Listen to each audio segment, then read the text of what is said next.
to trial. Take it to trial. Welcome in, grab a seat, hit the like and subscribe. Cause Sweet Peas on the mic with that spicy little vibe. Got the courtroom streaming in the chat going wild. We're debating heavy topics but still laughing like a child. From objections to confessions to the judge's side eye. If it's justice and it's messy, we gon' talk about why. Every day's a new case, every moment's a ride. And when Sweet Peas in the building, we be learning with pride. Minds on deck, keep the room running smooth. Film free therapist, you know, keeping everyone in the groove. Right to with the facts, pretty brown girl with the sass. Moreldia and Fowler keep the peace in the chat. But Jason walks in and the ladies collapse. Chocolate, take it to trial, where the truth gets loud and the laughs run wild. Sweet Peas got the spice, she's the queen of the aisle. Chat fam rolling deep, we've been here a while. Lights on, mics up, we gon' do this right. Take it to trial, every day, every night. Take it to trial. Morning shows are sharp, afternoon is on fire. And we catch every moment that the court might inspire. From witnesses whispering, the lawyers trying to hard. You know Sweet Pea breaks it down like a legal tarot card. Chats cracking jokes, dropping theories on the fly. We're serious when it counts, but we still testify. Minds hold it down when the trolls try to play. If you're out of line, court adjourned for the day. But when Jason logs in with that deep hello sound, the ladies in the chat, man, they all fall down. Take it, take it, take it, take it, take it, take it, take it, take it to trial, where the truth gets loud and the laughs run wild. Sweet Peas got the spice, she's the queen of the aisle. Chat fam rolling deep, we've been here a while. Lights on, mics up, we gon' do this right. Take it to trial, every day, every night. Take it to trial. When the sun goes down and the cases get deep, after dark gets spicy, no secrets to keep. Taboo topics, big laugh, slap, happy crew. Sweet Pea says behave, but we never really do. It's opinions, confessions, stories untold, but we handle it with heart like the chat made a goal. Hey! Take it to trial, from day to night and every wild mile. Sweet Peas million strong with her trademark style, and the fam in the chat always makes it worthwhile. Turn it up, show some love, hit the like on sight. Take it to trial, yeah, we live tonight. Take it to trial, yeah, we live tonight. Hit it again. Take it to trial.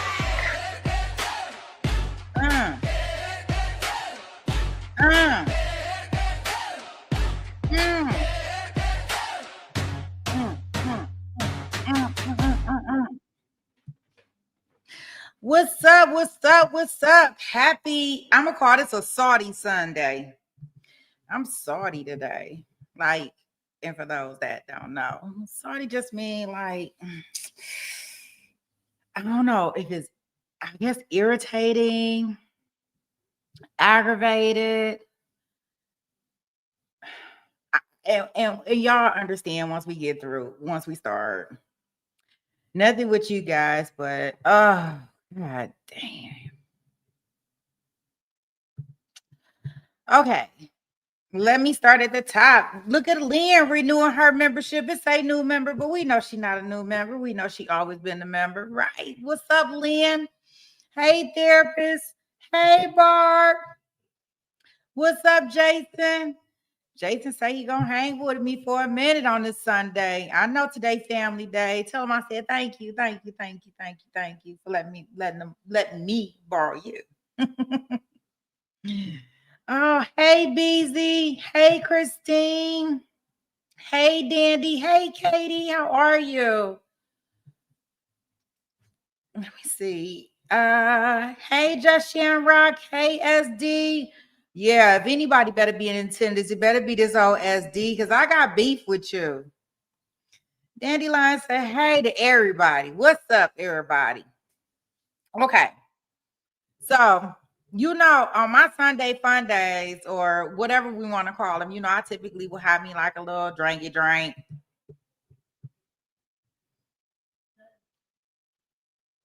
And I will be the first to tell y'all I am an emotional drinker. When I drink, when I have me a couple shots or two, I'm either funny or I'm about to be emotional, right? And I'm like, okay, so SD want me to cover this So full disclaimer, I have never heard about this case, guys. I spilled lip gloss all over myself again. Anyway, wait a minute. So full disclosure, I have never heard about this case. So as D asked me, well, have you, I seen them talking about this poop in the chat, not in our little Discord. And I'm like, all right, well, what are they talking about all this poop and stuff for? So me with my nosy self, I heard her say something about Richard Allen. And so I'm like, okay. And then I started seeing on YouTube in different areas where people were covering the appeal docket or the appeal summary. So over there at Defense Diaries, I think it's in over at Happily Angry Lawyer. And so I'm like, I asked SD, I said, well, do you want me to read out the appeal? And she like, well, no. I don't want you to read out the entire appeal. I just want you to get sections. Okay, so that means now Sweet Pea got to do a little bit more work. Because now I got to pick out the sections, right? Or what I think this may be.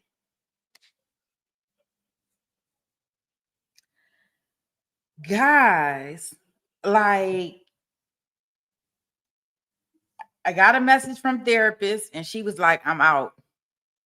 Like, I'm out. Like, my mental health won't, I'm out on it. And I'm like, what the hell does SD have me looking at? Because remember, I ain't looked at none of the motion. I ain't looked at the appeal. I don't know what, I'm blind. I do not have a clue what's going on. So I said, okay, before I get into this, I said, let me listen to some documentaries, listen to some stuff online while I was out shopping yesterday. So I'm in the first video. I don't even know what video it is, but I immediately stopped and I reached out to therapist and I said, okay, I'm mad now. Like I was mad in the grocery store. And so I'm like, oh gosh, what do you do with this? And that's just honestly speaking, because I'm like, well, what do you do with this? Because it seemed like it's just so off. By the time I got to the wife who, in whatever documentary I was listening to, she was like, look, that was my husband's voice. He used to whoop my butt. And I think it was the one where he was actually found on, where the little girls were found on his property. He has since passed away. So, I continue to listen and I'm like, okay, I'm just going to do the 5 moments that I think that, will cause some things. Okay. We'll change some things in the document. So I do have those up for us to go through, but I did pull out some very interesting things that, for people like me who just want like I guess I want to say like a synopsis of like how we got here. And why maybe a lot of people are, kind of upset with this. So we are doing the Richard Allen appeal breakdown today. And these are just the 5 errors that I think that can change everything. Look, y'all know I ain't no lawyer or nothing like that. I was just looking at the stuff that I was seeing that was contradicting each other, and 5 things I felt that may do it. Of course, if you don't know, this happened in Indiana. I don't know. It's just a messed up story. So full disclaimer, if I say something incorrectly or I say something wrong, or don't hold it against me. Remember, this is just, let's say 2 days worth of research. I don't even know if you want to say 2 days, maybe a day and a half worth for research. I typically watch everything with y'all kind of raw in person. For the most part, typically I don't do any research on anything. Full disclaimer, like I literally like to do raw reaction on stuff, right? And I would have loved to probably do a raw reaction with this one too, but I wanted to make sure I try to keep it as clean as possible. and try to, not hold everybody up on a Sunday. Okay. So when I'm looking at this, let's see here. Okay, so just so y'all know, the motion that we'll watch, the appeal document that we'll go over, it is 113 pages. We're not going to do 113 pages. As I explained, I pulled out like 5 things and we'll read through some of the pages. If anybody wants to document, I don't have a Patreon or any of that stuff, but I'll be more than happy to drop it in Discord if anybody wants to read through all the details. I have no problem with putting it in there for you guys. This was filed on December the 17th, 2025. Remember that, of course, we know that appeals are not retrials, right? And tonight we're just going to walk through the 5 errors that I've seen, but I want to start off with kind of like giving a background. At least I had to go through a background, so I don't think it's bad for us to kind of like look at it together, some things that I found on the background end, okay?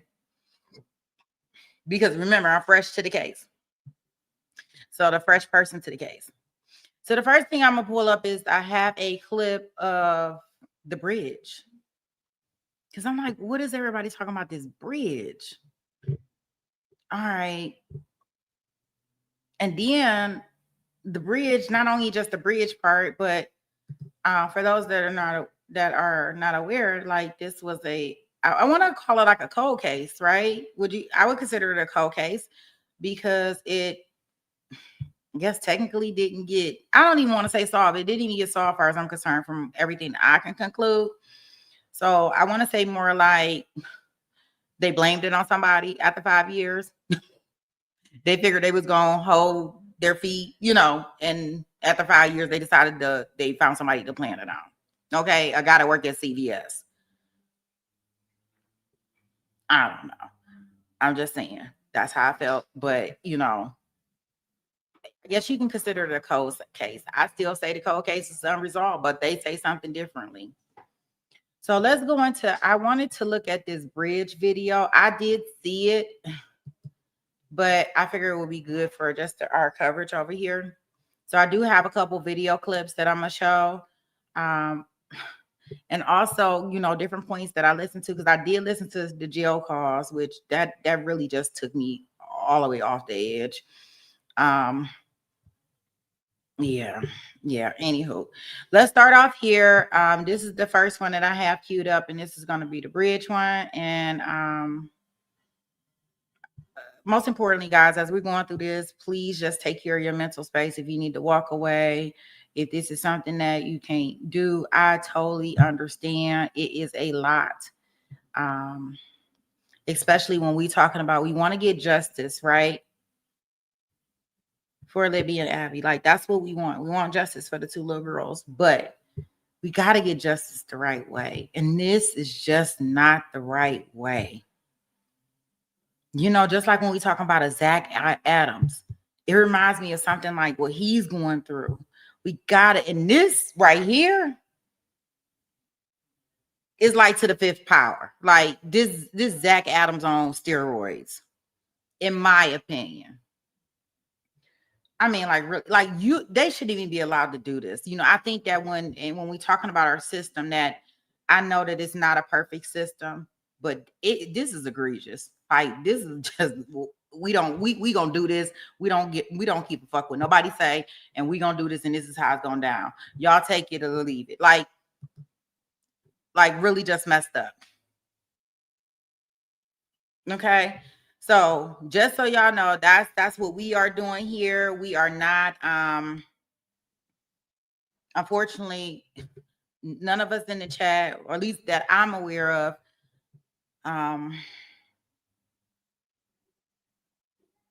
want innocent people to go to prison, right? We don't want that. We want the right people to go. We do want justice to be served, and we do want justice to be served correctly. And y'all, I just really, really, really, I just don't think this is the way. And I think that people in Indiana that were all behind this, and people that did incorrect things, I think that they should have punishment. No, I don't want to hear all of this stuff about, I think that there should be actions taken if, because it seemed like this was very unethical to me. So let's go into the first video that I caught myself having queued up, because I said I got to keep us on track, because if not, I'm gonna be up here ranting and raving and be mad. And my shirt says, I'm fine, you're fine, everything's fine. So we're gonna keep that motto in our chat today, because I was like, I will go change my shirt because I spilled lip gloss on it, but no, I don't have another damn shirt. So we were rolling with this lip gloss shirt. Now ordering me some new lip gloss. My lip gloss, it's been busted and got a damn hole in it. So when I squeeze it, shit come out everywhere. Everywhere but on my damn lips. Okay, that's another story. Okay, whatever. All right. Let's get into this. Had only seen this snippet and heard the murderer's voice. But this 43-second clip, played at trial and just released on a website that supports Allen, reveals the growing panic as Abby asks her best friend if the man following them is still there. You can hear nervous whispering as Libby steps off the trail. See, this is the path that we go down. Abby is seen rushing past Libby. There's no path going there, so we have to go down here. You hear heavy breathing and then footsteps before the voice of their killer. Hi. Abby and Libby were ordered down that hill, police say, at gunpoint and killed. And defense attorneys for Richard Allen say they did not release that video. Allen has been sentenced to 130 years and is appealing that conviction. So as you see there, 130 years, he has been found guilty. And of course, that's what we have is the appeal going on. I try to be sometimes just shit. I try. I don't know. This one might be pushing it to the limit. I was like, well, dang. I was thinking to myself when I was listening, I said, dang, I thought SD loved me. She trying to drive me crazy. I said, she must be trying to drive me crazy. Why she got me trying to come and cover it? Why she want to talk about this shit? Not this. Like, oh my gosh, because now you get trapped into these rabbit holes. Like, I'm like, oh my gosh, I can be down this rabbit hole with this case. I know. I was like, I thought she loved me. She want me to go crazy. I'm gonna tell you how crazy I am. This morning I was listening to the interrogation video, and I clipped up some parts of it just so y'all are aware. But in all fairness, like, people in Walmart probably think that I am crazy because I'm listening to the interrogation video and I'm yelling in Walmart like, shut the fuck up, get an attorney. People probably looking at me at Walmart because I'm listening to this in my ear and I'm trying to tell him, you keep saying stop, shut up. I'm like finishing his sentences for him, like, no, I didn't do it. People in Walmart would probably be like, what is she on and what is she listening to? And why? And I was just sitting there cutting up. Finishing it. I was like, okay, I need to stop. Oh, wow.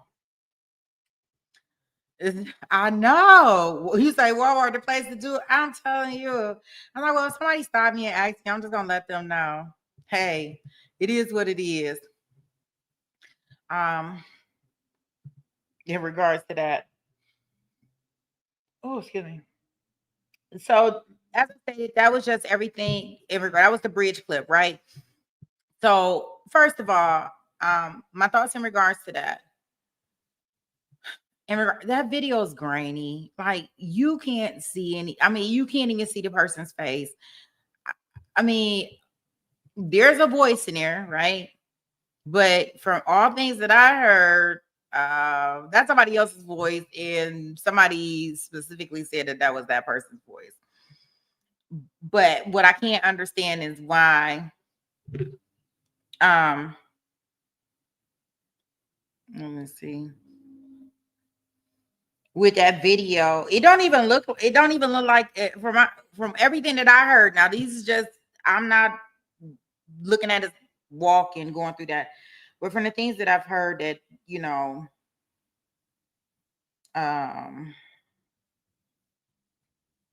in regards to that video, that even when we talking about that, what was I gonna say? Dang it.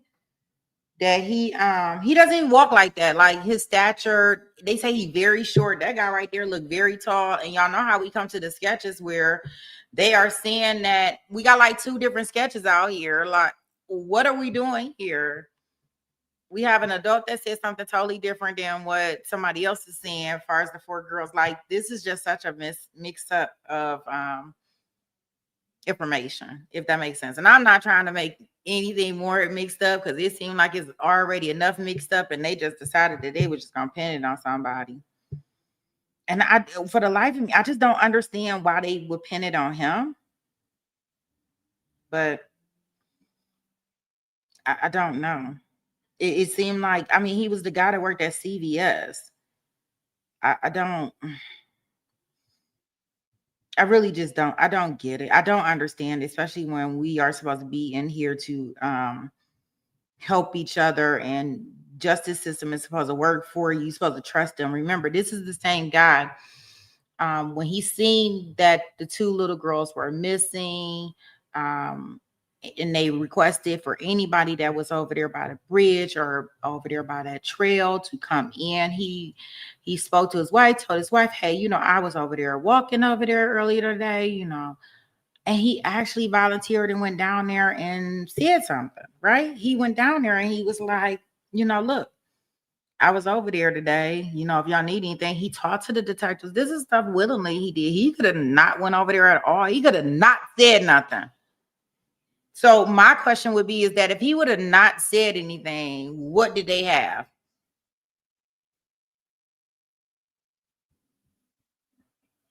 So that's my first thing.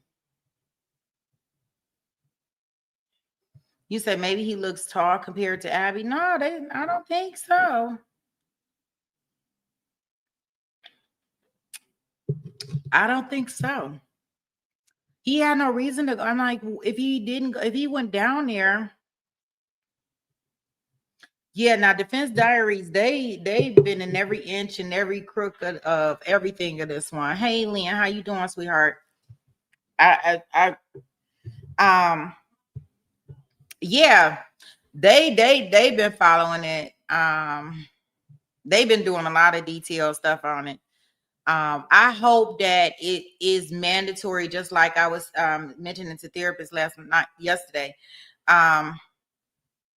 They need to let us in the courtroom. I feel like allowing the reporters to report on them to show what they want to show, do things the way they want to do it. I think that's a crock of crap. Me personally, but who am I? Yeah, I bet they do. Like, I don't know. Burkhart did some coverage on the legal doc too. I think she attended the trial too. Oh, awesome, Just Sharon Rock. Yeah, I know everybody is like on top of this. The people that have been following it, even the documentary, they was talking about a YouTube person that was doing it, and they got mad at some, I don't know. I gotta figure out which doc. I listen to so much stuff. Oh gosh. Okay. Yeah, I listen to so many things. I didn't listen to the whole trial because I think they had the trial recaps because couldn't nobody be in the courtroom. So I only got like bits and pieces from there. But I mean, like I question everything now, right? This whole thing about the bullet, I question that. This whole thing, how did some headphones get plugged up in the phone? And you remember, these is like Like, these are wireless headphones. These are headphones that you got to plug in because we talk about an iPhone 6. How does that happen? Then the phone end up somewhere else. So yeah, I got all types of issues with all of this stuff. Let's see here. So our next video clip that I'm gonna play is just a brief summary so we can kind of see where the idea of this sketch come in with these two guys. And I'm not, what are we doing here? Like, this don't look nothing like this man.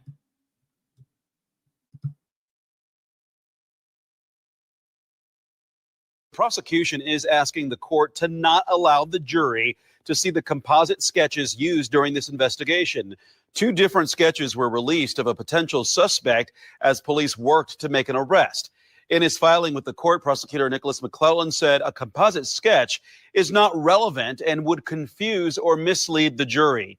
The judge will hear the motion Thursday in Fort Wayne. The trial is scheduled to begin Friday in Delphi. Caitlin will join us again on the news at 5 with the afternoon developments. So as you guys can see, that don't look nothing like my guy. My guy, he looking totally different. Like totally different. Like he got the I don't know what you want to call it. What is those things? Is it a goatee? What is that? I don't know. Y'all know what I'm talking about. You say the second one looks like a son and a father, right? So maybe they the people that did it, but they may be one person, but it's not the guy that they got in custody, Richard Allen. Not from what I can tell. And how do we do that?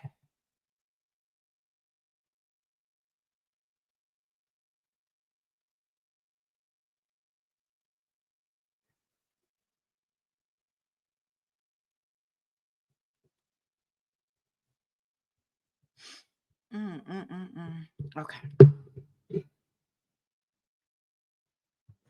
Yeah, I don't believe, I'm not buying it. I'm not buying it. So now my next thing that I have going up. So now when we're looking at these sketches, you know, that's problematic for me personally. Now, the next thing I want to go to is when we are looking at his interrogation video. Now, remember, he went down there on 2 different occasions. The first time that he went down there was October. Like I said, I'm not going to play them all because I know that y'all can, I mean, they do have them on different websites if you want to listen to the full thing. But I just pulled out different points where I can tell where I was yelling for him. Like, oh my gosh, but I know why he probably went down there, because he felt like he did not have anything to hide.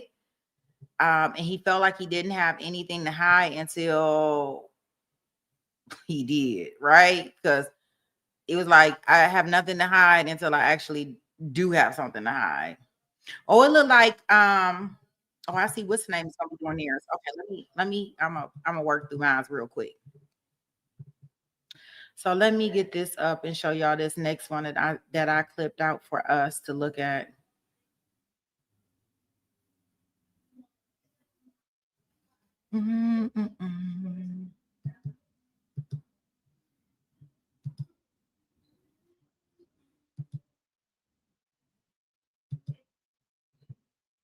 His poor wife.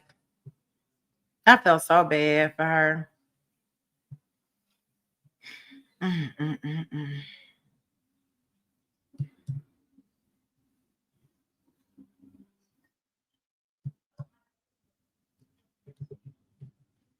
Let me pull this one up. It must have been too long that it wouldn't do it over here, so I gotta share it a different way.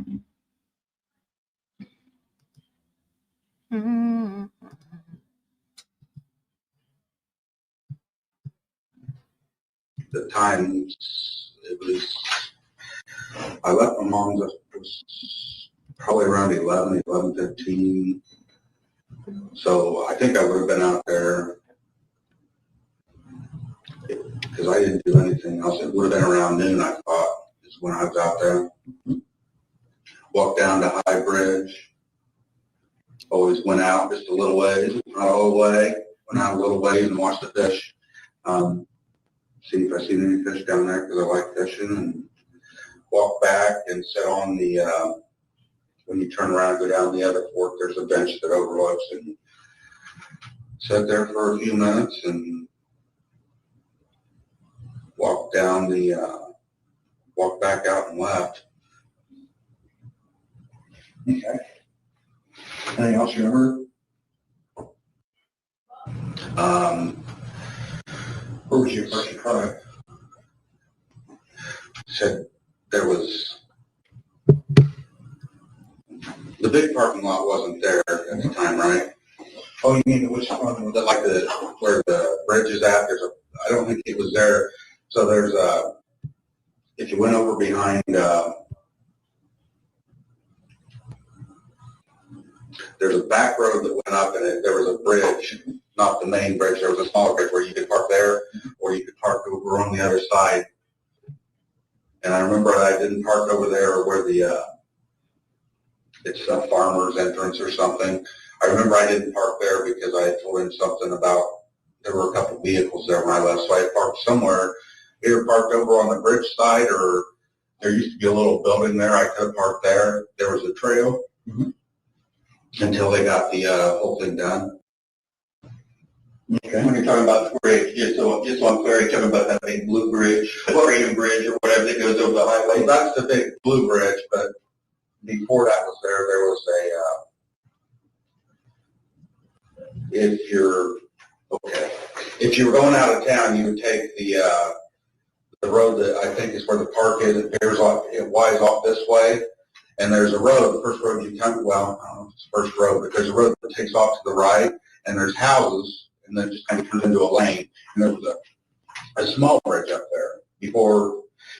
I mean, I think it's still there if you were like the one. Okay, so you're talking about the one-lane bridge, kind of that goes. It would have been green. It wasn't used. It wasn't a bridge that was used. I guess is what I'm saying. It was just there was a parking area up there that you could park in. Okay, and that's where people used. That's where quite a few people would park before they. I mean, now there's a nice parking space, but before it was either you parked there or you parked over in the farmer's thing. And I mean, at one point they had it marked that they didn't want you parking there. So and I know it wasn't over there because I told them something about some cars that were there. So I would have been parked up on the bridge side of things, I guess is what I'm saying. I guess I'm all having. So this is kind of an overview of the area. So obviously this is the Blue Bridge here over the Houston Heartland Highway. Okay. Yeah. And so can you mark on where you think you parked at? Good. Show me the Blue Bridge again. Blue Bridge, here's the Houston Heartland Highway. Here's Main Street. The road that comes out from downtown goes out to Heartland. And here's the Andersons. I think that's going to be their fertilizer plant. And down there's the, so that's the Blue Bridge. I mean, it's right there. It would have been over here somewhere probably. Well, that's one of the parking areas. Okay, and then or it would have been, there was a old building somewhere over. This map was taken back when the building was still there. And this is the building that was on the bridge, the trail side of the bridge. Okay. So down this way, I think you went down this way and like there was an underpass or something. Yep, that's right. And then there's a building right there that you can see it. Okay. So it would either been there or there. Okay. All right, very good. Which way do you think you would travel to get to this building that particular day? Remember? Just that way that loops around. I don't know the names of the roads or anything. I mean, I can show you where I drove, but it just, on the way, the road that goes out, it's basically the same way that you get to this one, except, no, it's further up. And you go down and it like comes down and goes around somewhere and comes over on the other side. Okay, very good. Okay. Was it ever an occasion where you might have gone to the park another way? Did you go out here very often? I should ask. So just so y'all aware, I found this part very important, at least for when I was looking at everything, because What this means is, okay, remember, he spoke to the police 5 years. This is an interview from October the 13th, 2022. So he had already previously spoke to the police, right? You spoke to the police, they cleared you, they let you go. Then 5 years later, here they come knocking at your door again. Really? So, of course, he comes in, he's casual, you know, he's in his right mind, he's freely talking to them, explaining to them, you know, what he can remember from 5 years prior, you know, and all they did was take this and use it against him. Now, I know I kind of understand why he may have been in there without an attorney, but he should have never been that comfortable to be in there without an attorney. You had to have an attorney. But I think he thought this just was a question and answer session. And this is when I feel like they were able to started manipulating the conversation, and it just went completely downhill. You got this guy here that's trying to be completely trustworthy, being free with his answers. He has nothing to hide. And as I'm listening to these interrogation videos, guys, you know, to be honest, like I felt his frustration. Like, what are y'all doing here? Like, what exactly are we doing? So here, I'll get to the next clip so we can see that part that I have. But yeah, like, this is just like, I don't want to call it wet work, but it's crazy work. Out there in your car. Really? We have a picture of your car that shows it was going out to the trails that day. Okay. And now, one of the important things for us is to help understand exactly where you were at that day, what was going on. You've already told us that you were out there. That's really, really important. Sure. Okay. Yes. So with that, what I wanted to do is try to help you work through this whole thing. I'm going to be completely honest with you.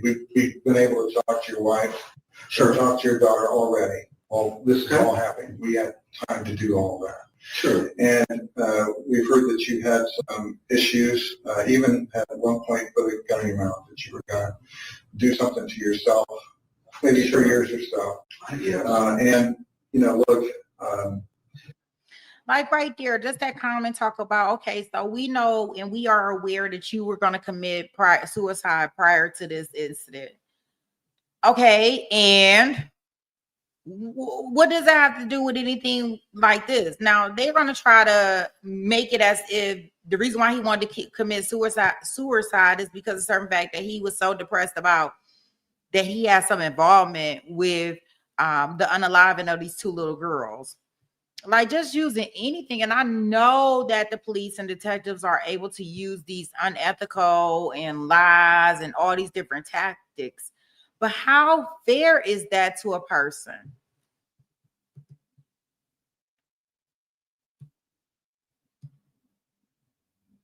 There's a lot here that we need to get clarified, okay? As you well know, we have pictures of an individual that was on the bridge.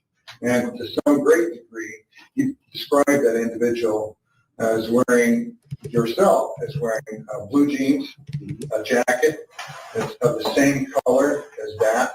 And you described the hat. It's hard to see the shoes, but they're Ken Brown, okay? And this is a picture that was taken with the phone of one of the girls. Okay, I understand that. And the question needs to be, is that you? No. If it was taken with the girl's phone, that is absolutely, I mean, it's not me, but I never have met these girls before, so even if I thought it looked like me, if it was taken with the girl's phone, there's no way it could be. I've never met them. I've never seen them. All right, so that's and as far, well, and let's just stop there. As far as my psychological well-being, okay, it has been, I've been dealing with that for years. It's not something new. It's not something because I went out and killed girls. Now I've got psychological problems. Have I had issues? Did I stick a gun in them?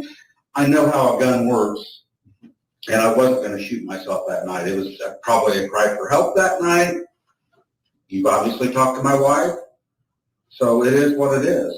But I know that you haven't talked to anybody that knows me, has been around me, my family, not my family, that thinks that I may have been involved in this. I wouldn't believe it. But this image, this person right here, he's wearing like a Carhartt jacket, just like you just told us.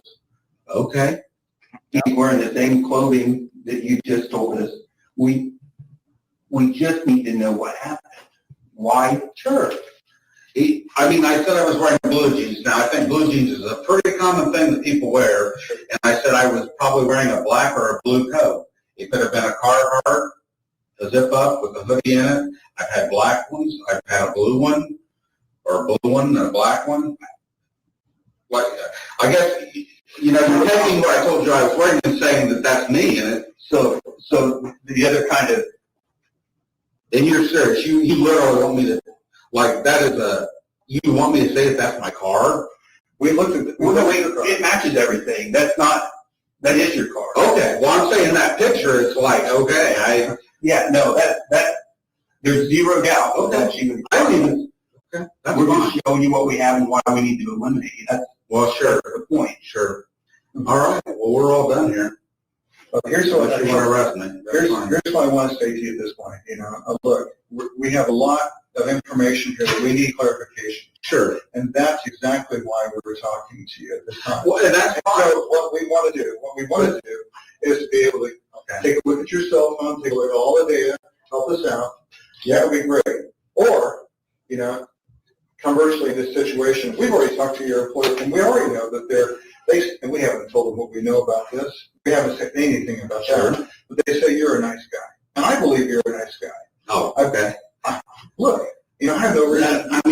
We take a picture for you. We went to your house. No, you got a job to do. We I get went that. to your house. You sit down here, We went to your house this we're morning. having a conversation, and We went to your house this morning, and what we did was knock on the door. You let us inside. We had a nice conversation. And that's great. That's really positive. You came here to the center and drove down. You rode in the car with us. yeah. And we had a chance to sit down and talk. And not a fellow who is, I think, a mean fellow. You're not the kind of guy that would go out and do something malicious to somebody. So a lot of what we're trying to get figured out here today, right now, is exactly what's going on here. Why is this information showing us one thing, but then you're telling us another? What is it showing you? What is this information? I'm sure saying that is, just say that is my car. I told you I could have been driving that car. Yeah, that's right. I don't know what it is but this seems to have taken a turn, You're sitting here and you're talking to me, and you're asking me things, and I get that. Most people, But now it's turning into, most people have wanted to be eliminated from this. well, sure. I don't want to be included to begin with. So until the point that you have something that tells you that I did this and you want to subpoena or arrest me or something, I've got nothing to worry about. So I'm not real concerned here, but your attitudes towards me have definitely changed, and I don't like the fact that, it feels more like I'm being interrogated, and so then you're going to tell me that you've already talked to my wife and my daughter and stuff. Like, how straightforward is that? Well, what would you? Okay. So you can tell right there, like, okay, now we getting a turn, because now, he came in here willingly talking. That mouth would get you in trouble in plenty of situations, right? And that's exactly what his mouth did. I just wish that he would have just been like, he says throughout this interview, if you guys go watch it, I will put the link on the in our description box. But he kept saying, I don't have anything else to say. I don't have anything else to say. I don't have anything else to say. And then he kept saying it. I'm telling you, he had me about to blow a gasket up in Walmart. I'm like, if you don't shut up. So here, I guess this is when he finally had enough. Let me show y'all. Okay. with all those things in view. You've lost my trust. I'm not going to talk to you anymore. This is stupid. Now you pissed me off. Not stupid, and now he Well, can I'm sorry. Okay. Are you arresting me? Well, I really want to try to get Are this you thing worked out, arresting okay? I want to try to get this thing worked out. Am I free to leave or not? You've always been free to leave. Thank you. You're an asshole.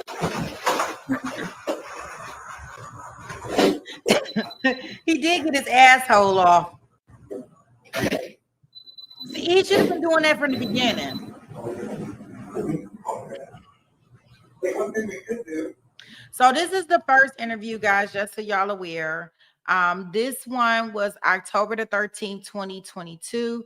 Then we move on to our second interrogation, where he comes back. The second interrogation is on October the 26th. Let's go into that one.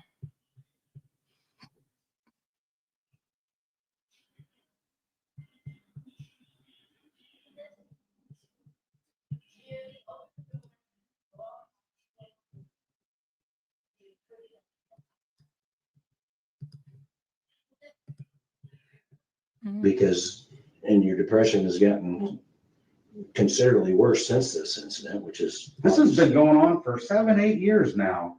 but it's gotten worse since Well, it's gotten really bad. I could see why. If I killed two girls, I would get. Oh my God. I would have depression too. Well, I would have mental issues too. I'm sure you would. Living with this. I'm sure you would. And that's why you are. Here's what I think, Rick. I don't know. Only you know, but here's my theory. You're out there. Maybe somebody set this up. Maybe they didn't. Maybe you're out there. Maybe we know you're out there. That's not a theory. That's a fact. We know you had a gun. Girls saw the gun in there. We know you have anger issues. Your wife told us before that you have some anger issues and you have depression and you have, those types of issues. And maybe these girls said something to you. I don't know. Maybe you said go down the hill, which we know. The experts say you said go down the hill. You get down there and they piss you off for whatever reason. You racked the gun. You didn't realize you racked that gun to scare them, and that round popped out. You didn't realize it because maybe do you carry that gun with a round chambered, or do you not have it chambered? When I carry it, I would have a round chamber. So you don't have to carry it very often. Well, you were carrying it that day because girl said. So if you have one chambered, and what I'm saying is if I have a round chamber, which I do, and I rack this gun right now around a fully intact round will pop out. Correct? I assume. Well, that's what's happened. And you didn't realize it. Okay. And that's why that round's there on the ground. And this is your opportunity. And you say that you don't want to this and Can you that. please stop giving me opportunities? I'm not going to sit here and tell you I did something I didn't do. I know that. I'm not going to tell you I'm involved with something. Tell me what you did do that day. Well, help me. I didn't Help me murder sit. 2 little girls. What did you do? I went for a walk on the trail and I went home. And I told you the details of the best I can remember of what I did that day and what the walk was. I'm not going to. This is ridiculous. I'm not going to just keep repeating myself. Okay. So. But I'm not going to keep bringing up more evidence either. I mean, I can only give you so much.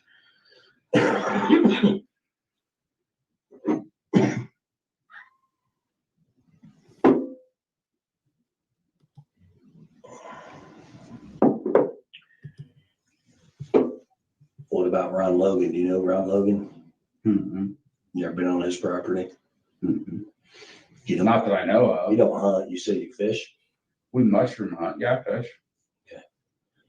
I'm just trying to figure out why that round from your gun will be out there. I'm giving you I'm not. I know you don't want me to give you opportunities, but I'm giving you the opportunity. You never mushroom hunt on that side of that ditch?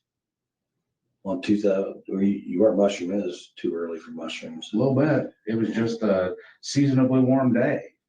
So I went for a walk. Okay.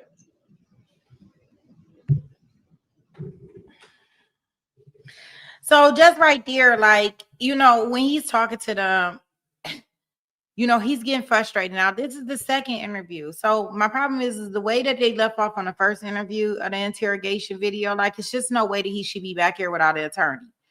What I would like to say is that I know it's easier for us to say, hey, get an attorney, get an attorney, get an attorney. Why are you talking to somebody and you don't have an attorney? To be honest, guys, like a lot of things are easier said than done is what I've figured out. And I think that a lot of people, when they go in there, they think that they're being helpful, especially when you're innocent, when you are innocent, right? Or even when you're not innocent, whatever. But I think they be thinking that they say the right things, they'll get to go home, when they don't know that once they have already started talking, that they have already made up their mind and that you are going to jail, like regardless. Or maybe they can't afford an attorney that's going to be there right away to get them out. So I think that has a lot to do with it too, in regards to why people, you know, continue to talk. So yeah, I sit up here all day, every day with y'all and say, get an attorney, get an attorney, get an attorney, get an attorney. Don't say nothing. But I think some situations, when you start panicking and when you're not thinking clearly and you just really want to go home, you almost bound to say anything. Anything that you think that's going to give you the possibility and a chance to go home, right? You know, if you get an attorney, that's a good possibility that's about to lock you up. And some people don't want to be locked up for the 24 or 48 hours waiting for an attorney. Not to say that it's right, but I mean, it's just the reality of some people's situation, or they can't even afford an attorney, right? You know, we got to wait for a court appointed attorney. So I guess it's different things. So I just want to make that clear that I can understand from all different angles how, I'm not saying it's right, but I don't want to be too hard on people that are being honest, good people. And they're like, well, you know, I didn't do anything. I have nothing to hide, so I can come here and talk to you. It's just unfortunate that people are taken advantage of in that way. And like this guy, at least in my opinion, I'm not sure because he has been convicted, right? In my opinion, a person like him, where they have used everything and twisted around and just made him be who they wanted him to be. Let me show y'all the next clip that I have. And this is in regards to what the witnesses were saying about him.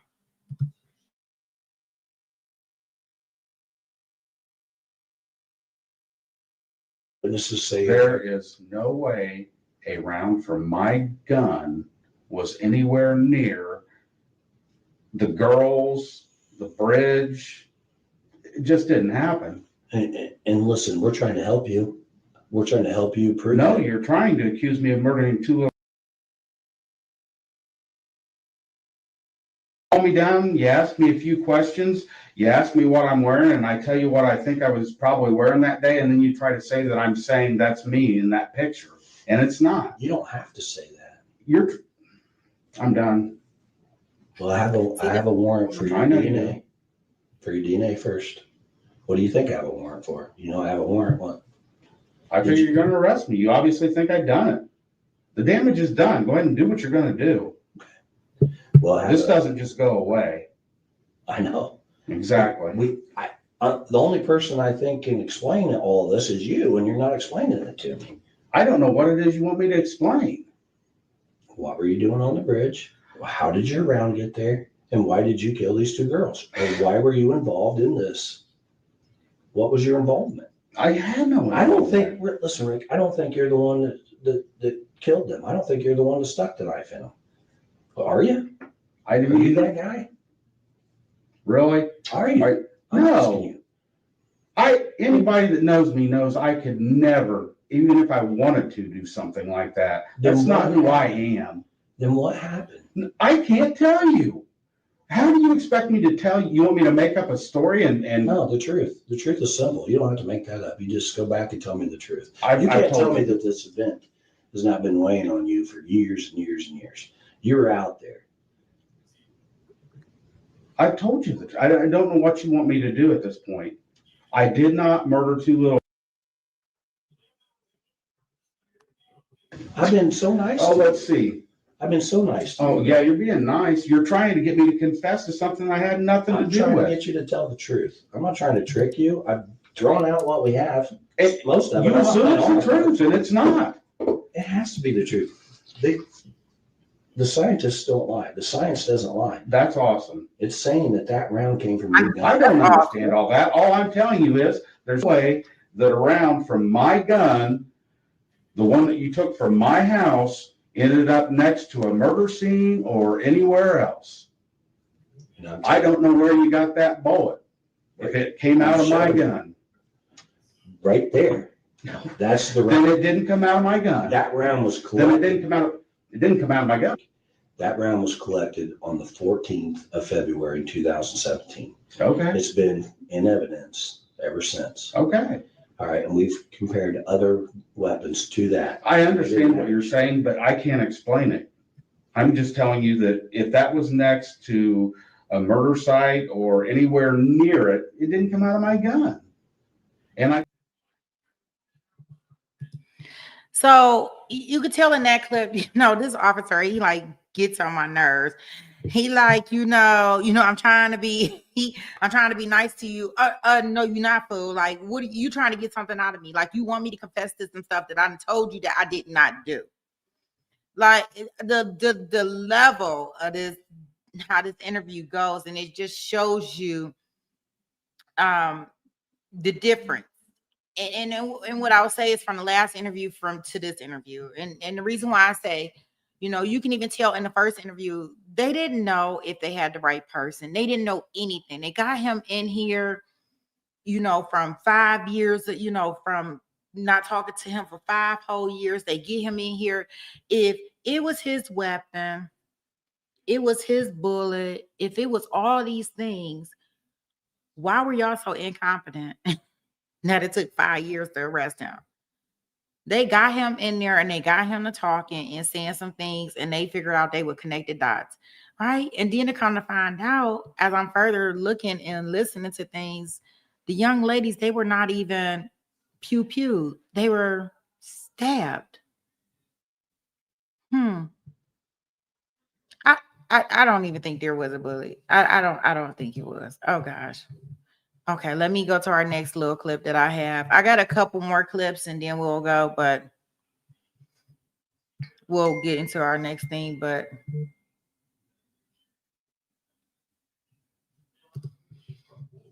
yeah, this really like irritated me. I tried to trim them down as best as I could. Boot size 7.5 mins.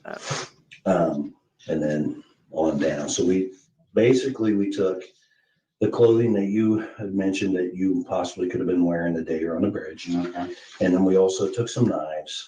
Okay. We took your car, and then we also took a weapon, a SIG 40, right? Okay. Right there. I used to be a Beretta guy. I was in the Marine Corps. Yeah. Shot the Berettas. And then when I first got on the state police, we had Berettas as well. And then we went to Glocks for a little bit. Sure. And then we went to SIGs. I was trying to think of what we even had. I think the Berettas were probably coming out before I got out. Because they used to have the old 45s. Beretta? No, they were Springfield. I have no idea, honestly. They were the one government issued 45s. Yeah, we had I think there were 40 Berettas. And I think when I came on in 2001 in the state police, we had Berettas, but we went to Glocks, not a huge fan of Glocks, but SIGs. Mm-hmm. If I could build an indoor range and afford the ammo, I'd shoot that thing every day. Yeah. You shoot yours? I've not had a lot of experience, no. No? I mean, target practice here and there. It's probably been, I don't even remember. I haven't shot them in a long time, I know that. Do they have like an indoor range in Delphi? No, not that I know of. Honestly, I don't even know where. I haven't looked. There used to be one in Kokomo. That's the only thing I know. And you live in town, so you can't go out your back door and shoot it. No, I probably could. Probably wouldn't be a good idea. But I live out in the country, so I know my closest neighbor's like 2 miles away, so I shoot mine out there. I got like a ditch. I hate how these officers, they be trying to compare and try to act like they live normal life. Like, oh, and I didn't clip this part for us, but this officer, like in this interrogation, he like really burned me up when he was like, I can get, man, he said something and I'm paraphrasing here. I can get depressed, at different points in times, and I can kind of like go off. I'm on medic, I get sad myself, like comparing his situation to Ricky Allen's or Richard Allen's. Like, how dare you? Like, no. So it's okay. It doesn't mean that you're a bad person. It doesn't mean any of that. No, I wouldn't dare say you're a bad person. So this is my last clip from this interrogation, guys, that I wanted to show you. And you can tell that this is towards the end of the interrogation, and you can tell things are taking a turn for the worse. Now, this is on October. This is still October the 26th, 2022. You'll see that he still has on the same clothes. But this is at the time when they done brought wifey in here. And not there is no way that evidence is going to show that I did this. Fucking here, Red. You got one piece of evidence that I can't explain. Multiple. I'm not showing you my whole fucking hand here. I don't care. I'm showing you I'm done talking. And now you're going to drag your fucking wife and your daughter through this because you're too fucking bullheaded to get out in front of this and admit that you made a mistake. And whatever the fuck happened out there, we'll never fucking know because you're too big of a fucking. Go ahead. So tell you I did something. Tell me that I didn't do. The truth, Rick. I don't want to know. I told you the truth, and you don't want to hear it. The evidence tells me otherwise. The evidence clearly indicates you're involved in this. No, it doesn't. It fucking does. It doesn't.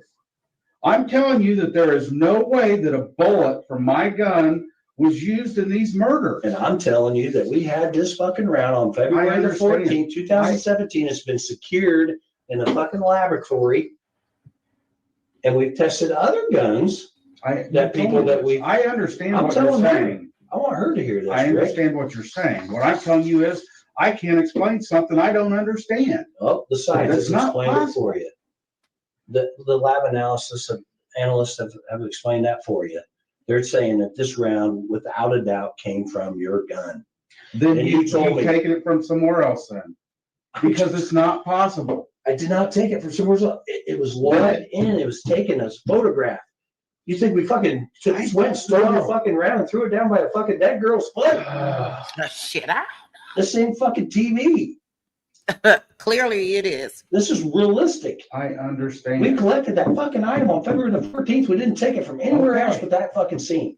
And we didn't take your gun from anywhere else. We took it from your fucking house. I'm telling you, I can't explain something. And I'm telling you, the fucking analysts explain it. You can't get past this. Can you please let my wife out? Absolutely. Come on, Kathy. I love you, baby. Don't ask me that word, but it is. I mean, do the right thing, Kathy. Tell him to do the right thing. She knows I will. Yeah, do the right thing. You're going to put your family through this for no reason.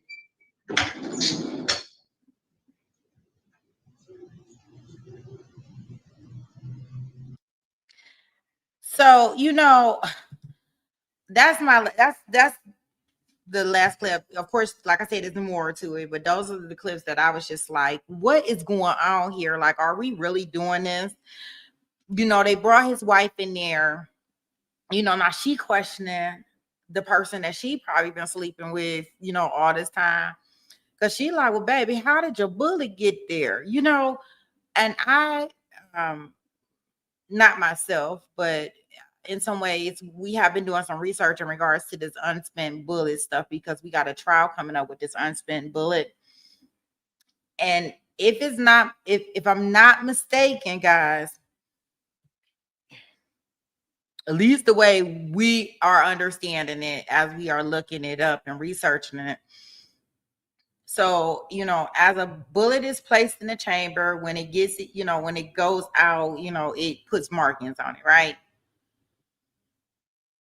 With the unspent bullet, it's to my understanding that they also have markings too if you put it in the chamber. So I'm not a gun expert. I said I'm gonna order me one of those little dummy bullets. You know how they want to get on the stand and the bullet expert be up there with their bullet, and they be like, "This is the bullet." I'm gonna give me one of those bullets so I can do that. So, I wanted to show that all to you guys just for the explanation in order to see. And that was the day that he was actually arrested. Okay. So the question, when I'm looking at all these interviews and I'm thinking about it, okay, the first interview it ends calmly, kind of, sort of, right? He did call the officer an asshole, which he deserved it. There was no arrest. There was no escalation. And that's important because if the police really believed that they had their suspect, quote unquote, at this point, this interview wouldn't have ended that way, right? They would have arrested him. Now we get to this next interview that we just seen, and it's all type of fireworks and all types of stuff going in here. And we talking about in the span of not too many days. It was less than 2 weeks when he was brought back in, and now all of a sudden it's all this damaging evidence, right? So I think the biggest thing that really clearly shows me is that you can tell in these interviews that he's admitted that he didn't do these things. He did not do this. He just wanted to be very helpful to their investigation and assist in any way that he could. But now that the finger is being pointed at him, like, well, no, I don't want to talk anymore. Why should I be talking to you? Because you're basically making up and you're going to make me be the person that did this. Like, y'all trying to plant this on me. So he did get arrested. And I do have some of the jail calls that I wanted to listen to, only so we can understand like how, like the whole entire, I want to say deterioration is a good word for this, because I mean, people that have men in their life, and this is just coming from, like women, we look to men as our heroes, our Batmans, our Supermans, or whatever you think that we look at them as our protectors and everything. And you can hear the pain in his voice as this process goes on. And I don't think that this was anything in regards to for him. I think what irks me about this and hurts my feelings is because he was so busy. He wanted to protect his family. He wanted to protect his wife. You will notice that in his interviews, he's saying, like, I care about what other people think. I care what other people say about me. He cares about all these things. So he cares more about that portion than, anything. So he wasn't out here trying to do something that was going to be harmful to his family's reputation or anything like that. So when he's in this, when we were listening to these jail calls, it just really hurtful to see how somebody that he was very adamant about this in regards to him not being involved in this, and how they slowly but surely broke him all the way to fuck down. And I do mean all the way to fuck down to where he couldn't do nothing but confess. Like, they broke his back to that point. And, these is going to be very important parts when we talking about the appeal, and some of the things that I brought out in the appeal, that I think that they have to do something different, because y'all know he shouldn't have been in jail in the first place. Based on probable cause, and that is the lowest standard that people have to have for a search warrant or anything, and based on they shouldn't even have been in that. He shouldn't be in jail, is basically what I want to tell you. And then they put him in the hardest and worst conditions that he can absolutely be in. All right. But I only picked out, I think it's like an hour's worth of things. I only picked out a couple calls for us to listen to. So I will queue up the first one so we can get into it. This first call is going to be on November the 14th, 2022. Keep in mind, guys, He was arrested on October the 26th. So we talking about less than a month, maybe 3-4 weeks. This is his first call. Please hold. Hello, this is a free call from Ricky. an inmate at the Indiana Department of Corrections, Westville Correctional Facility. Hey, are you there? Hey, yeah. Hey. Okay. I'm sorry, hon. I'm trying to keep this together. Oh, hon. I don't want to upset you anymore. All I want to do is be able to help you. Okay? Yeah. Yeah. So, I'm not saying anything, but if it gets to a point that it's too much, you just need to call the investigators and tell them to come and get me and bring me to you, and I'll tell them whatever they want me to tell them, because whatever it is they want me to say, I'll just say it. No. So I want to be able to make this stand for you. And for everybody else concerned because of this.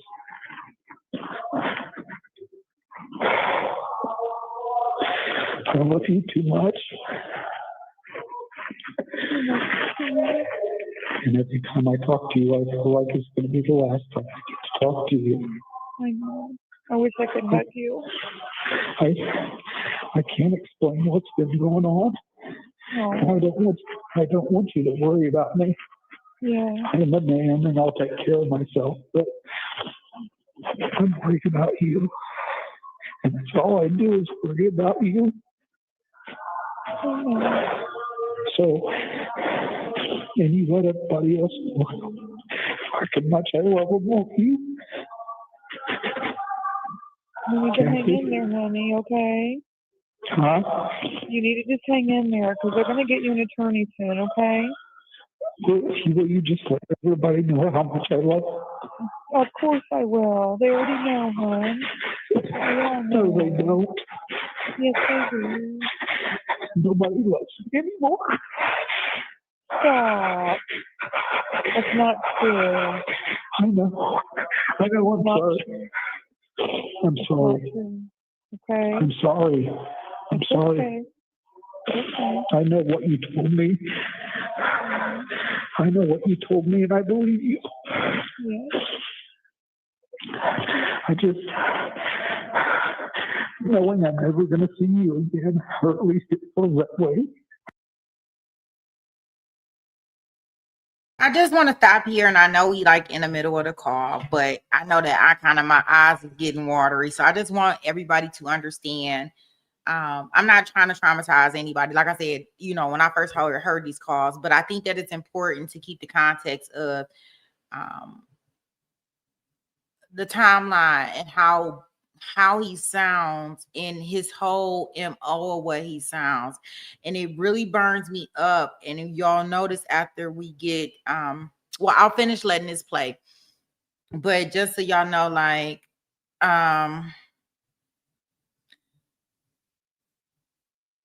I can feel the hurt in his heart, and he really just really wants to make sure his wife, he got a daughter, that they good. He want to make sure that everybody still loves him. Do you know how heartbreaking that is? Because he feel like he done disappointed them in some type of way, and he didn't even do anything.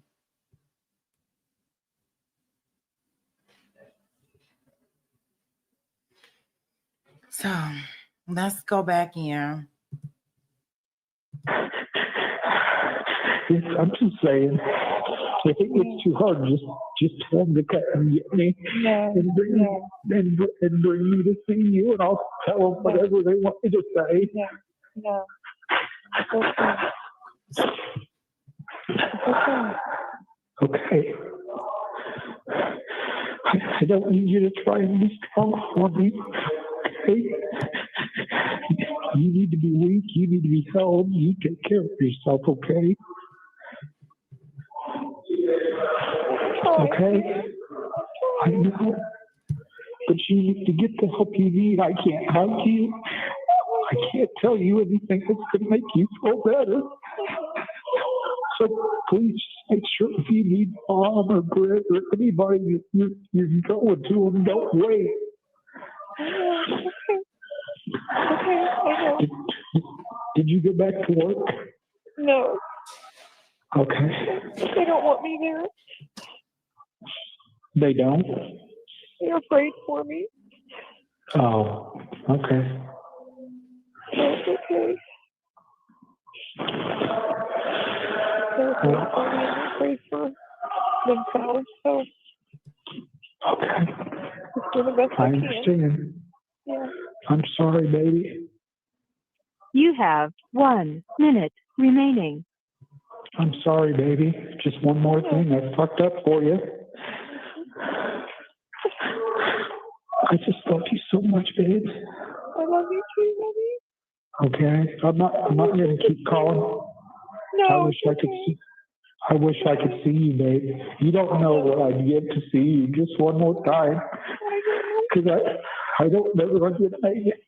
But you just know that if anything happens, I'll see you in the next lifetime. I swear I will, okay? Okay. You took care of the family for me. I love you all. I love you too, sweetheart. Okay. Bye-bye. It's good to hear your voice. I love you too, Bye. sweetie. Okay. It's going to cut us off here. Okay, I Okay. love you. Okay. I love you. I love you, honey. I love you. I'll hold on. Thank you for using GTL. So that's one of the first calls that I have here. I only have a total of 3. We doing I couldn't take too much. So the next call that I'm going to play.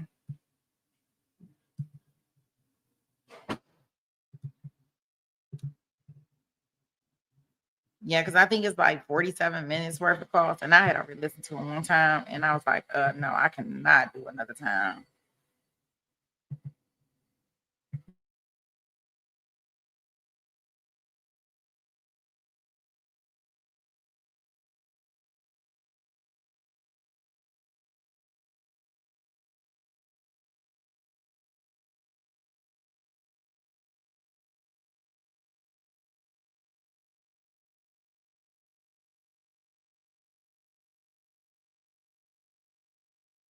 Yes, babe.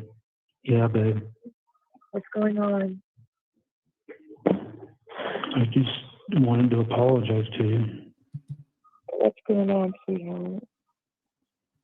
I did it. You did No, what? I did it. What? I killed Abby. I killed Abby and Libby. No, you didn't. Yes, I did. No, you didn't, Darren. Yes, I did. Don't say I don't know why. No, you didn't. No, you didn't, Darren. You're not feeling well. There's something wrong. They've messed up your meds or something there. No, I mean, I evidently did it. No, you didn't. Why would you say that? Because maybe I did. No, you didn't, dear. I think I did. No, you didn't. They are screwing with you there, and I'm trying to get to the bottom of it. There's something wrong. They are messing with you. They are messing with your mind. Did Dad tell you I called? Yeah. What did I say to him? I don't know. I talked to your mom, but she called me in, and we're just worried about you because something's not right. Is there a way to talk to Dad? No, honey, I'm not with them right now. And there's something wrong. They're screwing with you there. What did I say to Dad? They have done something to your food or they've done something to your meds. And there's something wrong. Don't you ever say you did anything, because I know you didn't. I think I did. No, you didn't. Why would you say that? Because I think I did. No, you didn't. You know you didn't. I wish I could say I didn't. I don't know. You don't know. See, exactly. There's something wrong. They're screwing with you. They're trying to get you to say things. They're trying to mess with your mind. No, I deserve it, I guess. There's something wrong. No, you don't. I just wish they would kill me or let me apologize to the families at least. Here.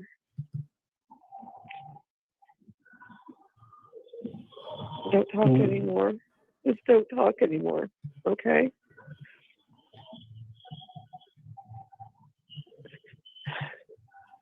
Oh, I'm sorry. Don't talk anymore. I need to get a hold of somebody there.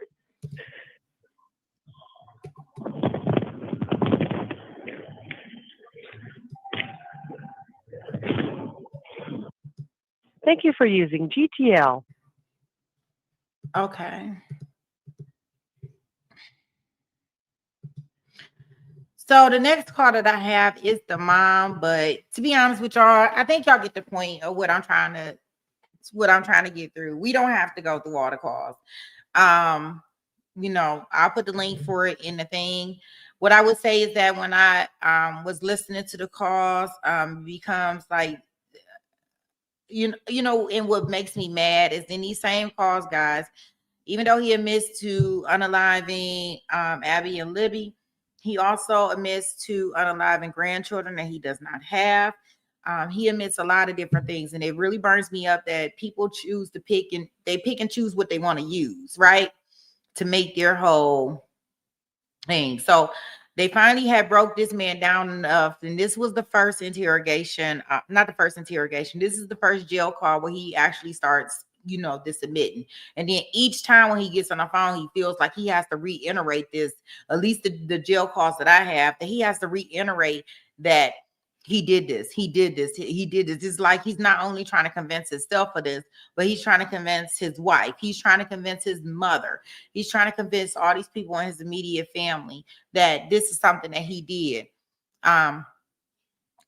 You'll see, and if you ever go and listen to the calls, that it just progresses where she's like, look, we're not going to talk about this on the phone. The mom is like, look, we're not going to talk about your case on the phone. They are doing something to you. They're doing something with your meds. They're doing something with your food. They're doing something. It was times where his mom was writing him letters and he wasn't even getting the letters. So it's a lot to be told in regards to this.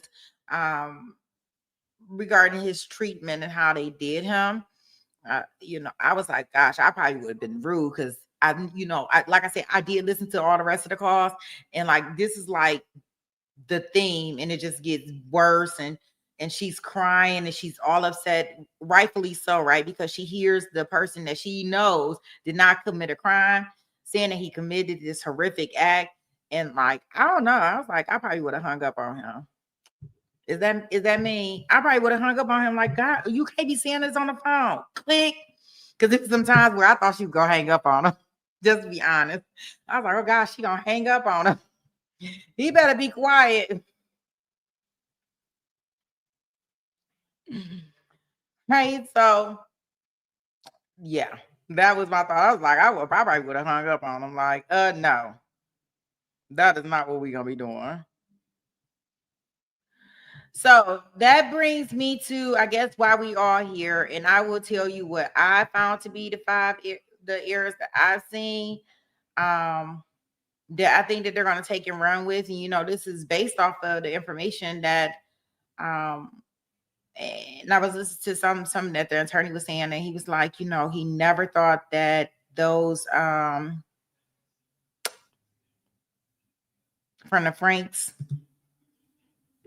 the Frank violations, he didn't think that was going to, bring that out like that, but it did. So thank goodness for that motion.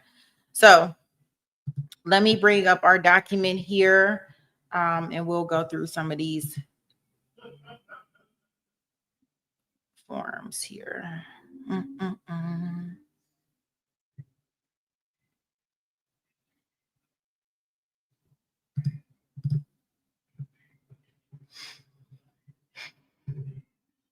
Okay.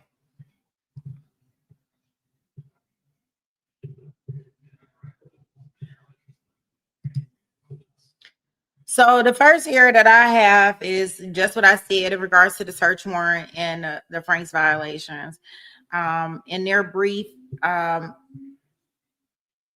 think this is like real major, because it deals with the search warrant and all of these violations, meaning that the defense argues that the judge was not given a complete and accurate picture when approving the warrant. And key points, and I'm pretty sure you may have heard it on some shows, that the alleged omissions or misleading statements, right, that they did. The judge didn't hear any of the contradictory facts, right?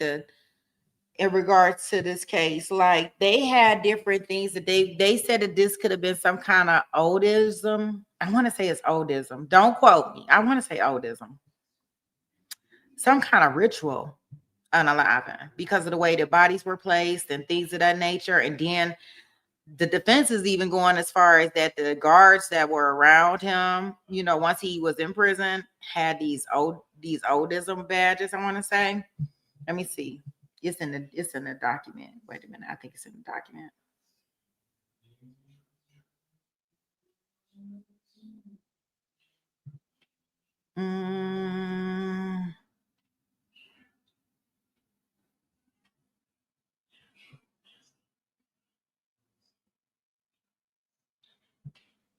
I'm gonna share the document. Let me pull this off the screen. Stop. Share.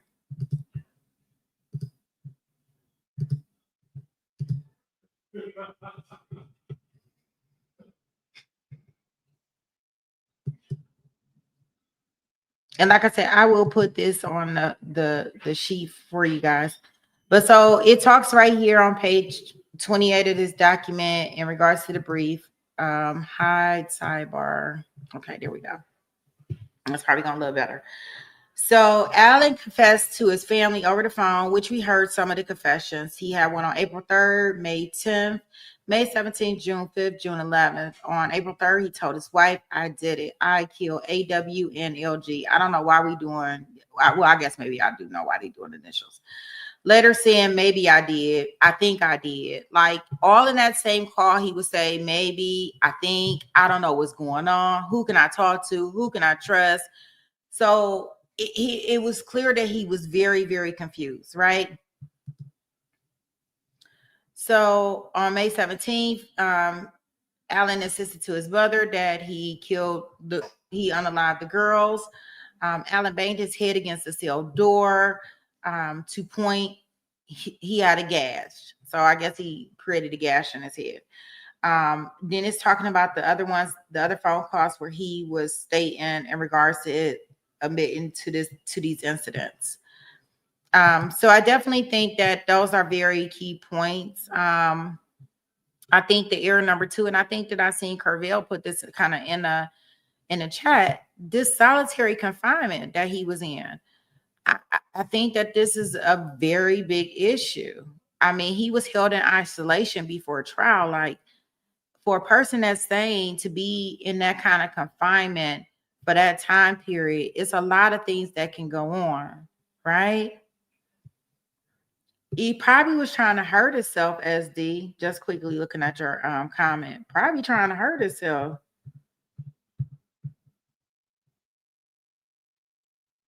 So as you can see, this is the state performed SA kits on both of the girls.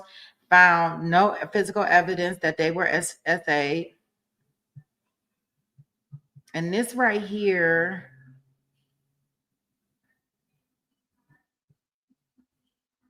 here is some blood pattern that was on the tree near where they were at. This is it, the blood pattern closed up.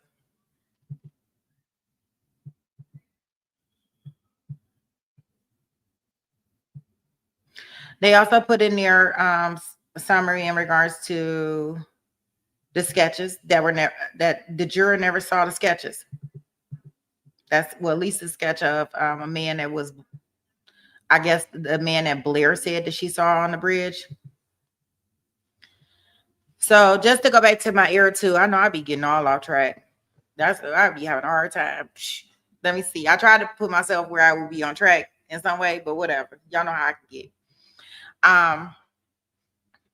So I think the error number 2, it focuses more on the prolonged pretrial confinement, significant impact on mental health, right? I was listening to some podcasts and they were saying like the jurors, they even ask questions like, can you be in a psychosis state at one moment and come out of that psychosis state once you are removed from that environment? And they say you absolutely can. So I think that if you think about that and that happens, that he could be he could be unpsyched, like he could take medication. He can actually, like, I guess, depending on how long it takes. But that was one of the jurors' questions in regards to his mental health and regarding him being, in confinement. So then I got my error number 3. I think all these confessions during his mental health deterioration is very important.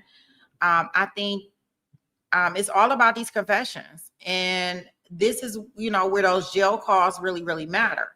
I think the statements made are after he were in isolation, because when he was out and he talked to the police on October the 13th, and then he turned around and talked to them on October the 26th, he was strong. He was adamant. He was determined. He was like, I did not do these things. I am not pleading guilty to something that I did not do. But after being in confinement for so long, I think that it just kind of wore on him, and worrying about his family and his daughter and his wife and his mom, and getting so depressed. It's like he wanted it all to be over with. At least that's what I got.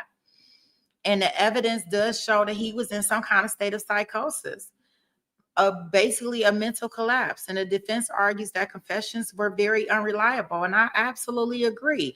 Like, he was not confessing to this stuff before he was in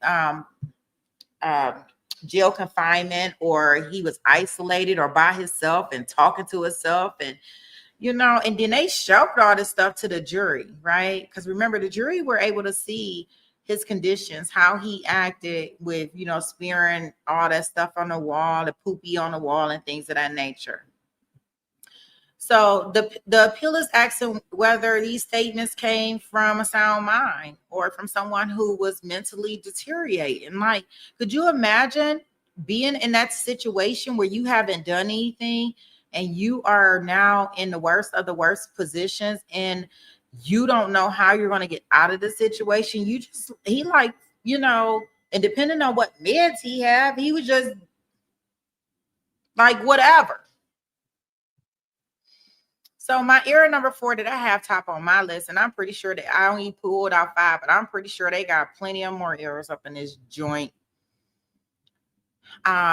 is removal of defense counsel. So error number 4 is Richard Allen's defense attorneys. And the reason why I say this is because the court removed the counsel mid-case. The defense argues that this violated his right to counsel and questions the judicial overreach. So I think that's problematic for me, right? Because you got to bring somebody in new. And I think that this is just not about personality. This is about whether the defendant's constitutional rights were protected. And I just really don't think they were. And my final error that I have is number 5. And I just say that this is just cumulative, right?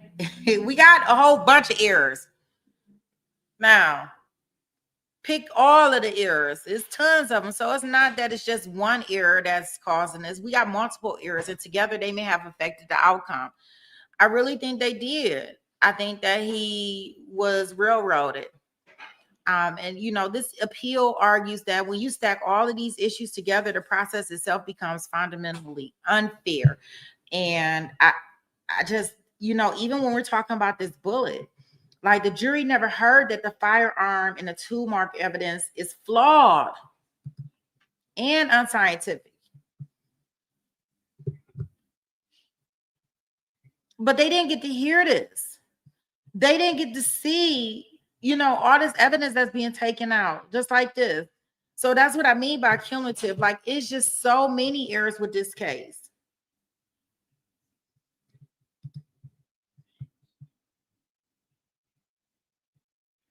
They saying that when they were going in there to see his client, I see some footage on a website that when he was talking to other people, the attorney, he was like, when they were going in there to see Richard and talk to him, like the guards would have on the cameras on their shoulders, and they would have Richard facing in a direction where they could see what it was coming out of his mouth. Like, that seems like a violation of attorney-client privileges. So at some point in time, they wasn't even giving him the privacy to be with his attorneys.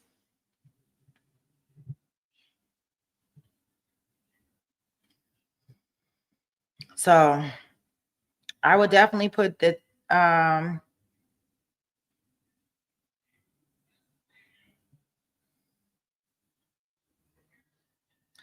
say, okay, and they say a detail only the killer would know.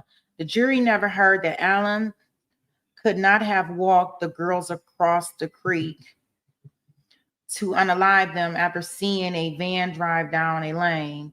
As he confessed, the state had a video showing Weber's van arriving home 25 minutes after the pause in the moment of LG's phone, and nearly 15 minutes after it had stopped moving altogether. Specifically, security camera footage from Weber's neighbor showed him arriving home around 2:44. And the state also had a report prepared by the FBI, which confirmed that Weber's cell phone arrived home around 2:50. So the jury never heard that stuff.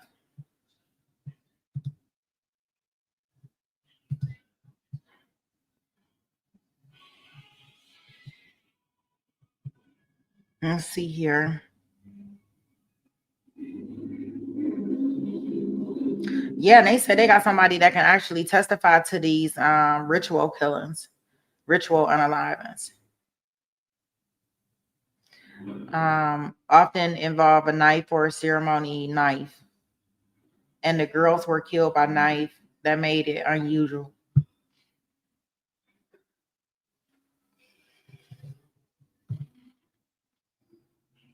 So right here, they're talking about the manner of death, of course, and they're talking about these rituals because they saying somebody else could have did this, right? Remember, the area that this happened is not like a like they probably got 1,000,001 officers. It's like a little small town.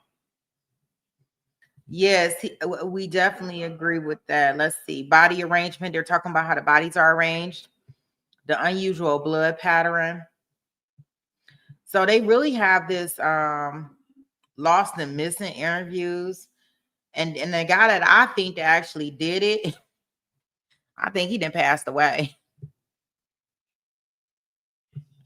I don't know. They said they had people out there that was doing that type of stuff at that point in time. I think it's odiism. The attorney said you may think it's far-fetched, but it is what it is. Oh, there we go. Odin. It's called Odin.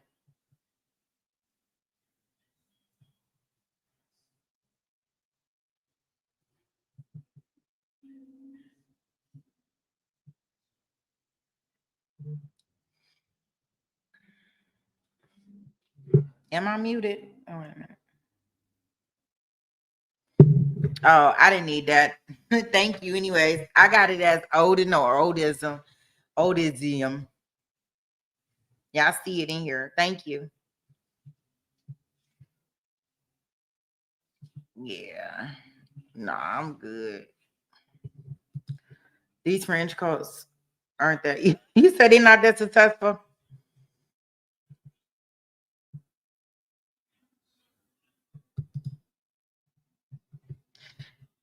misled the court that Allen's car was parked at the old CPS lot during the time of the kidnappings. Wow.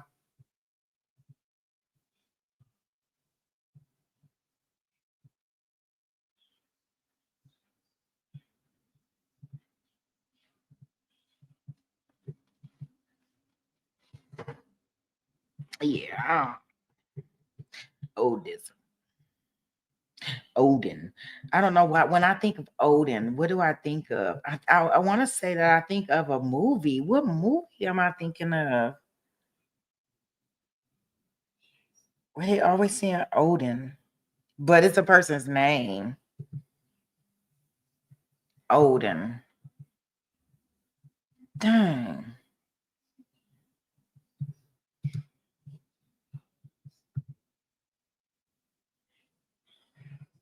Yeah, I think this is going to be a real big issue right here. Because when he was first in there, he was not talking that talk until they had like wore him all the way down.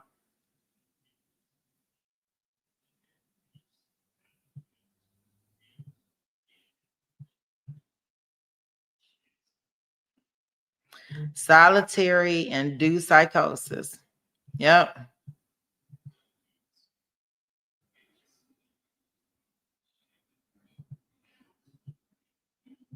So I don't know. I hope that he does get a new trial. I'm not so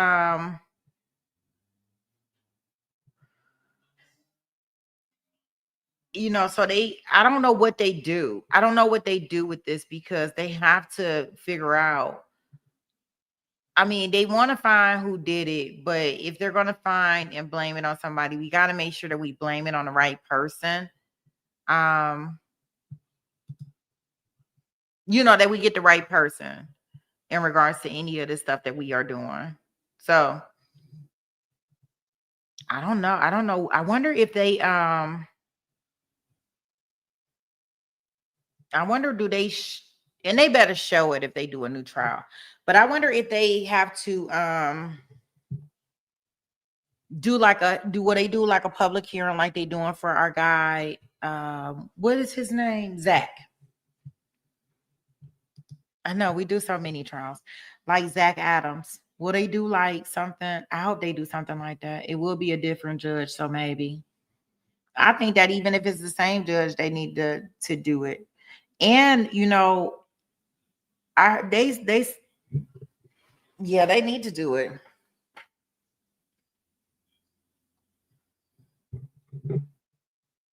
Yeah, well, they need to get on the judge because it sounded like she was doing some bootleg stuff.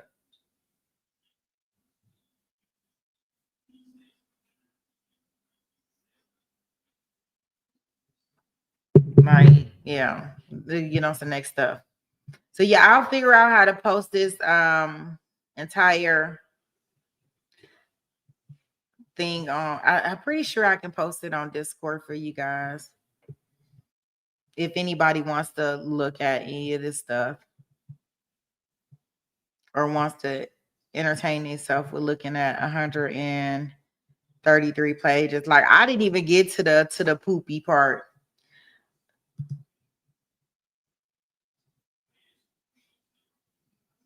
Oh, so they do have some places that do it because they saying they got a painting he made of Odin upside down with his right leg tucked behind his left, just like AW's legs. Wow.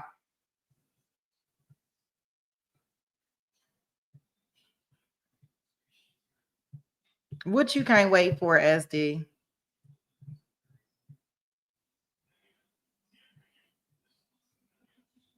They have this out. They have it so nicely written. It's really nicely written too. That's what I will tell you. Look at this. Table of authorities. Statement of issues. That's what you want to read about? You so silly.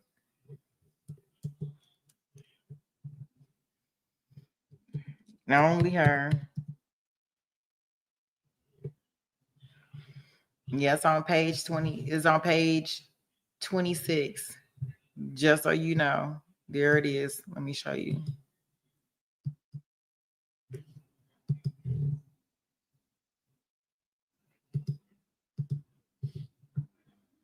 It says by January 26, 2023, October, November, December, January. So he had been in there 3 months. He was expressing paranoia. In late March and early April, around that time, Allen received his discovery and met with his attorneys. Allen's behavior suddenly worsened. Guards thought he was acting up. He refused meals, became nonsensical, spoke of old beer claw hypnotizing him, and he acted like he was from medieval times. Oh, whoa. But you know the stuff in regards to the poopy and them being naked, that's common for people that's in solitary confinement, SD. He ripped legal mail. He washed his face in the toilet and drank toilet water. Whoa! He stuck a spork into his genitalia. Oh, ouch. That hurt me. And covered himself in feces, spit, and vomit.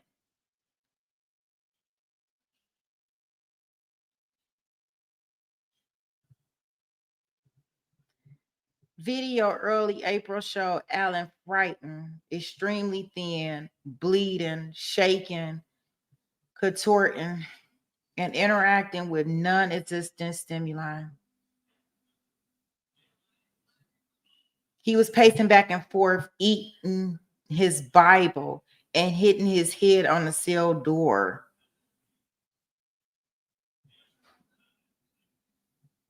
On a video from April the 12th, he was naked while he flapped his hands, punched the air, counted imaginary objects, pulled feces from his anus, from his ass,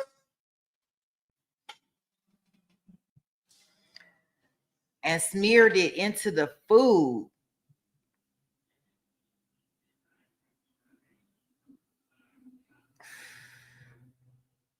By April 13th, Allen's health had become dire.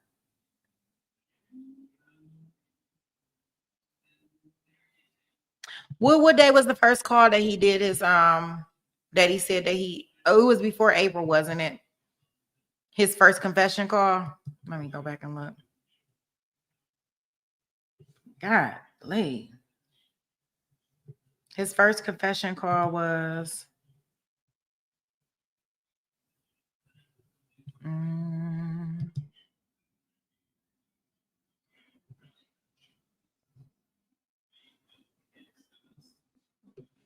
first confession call.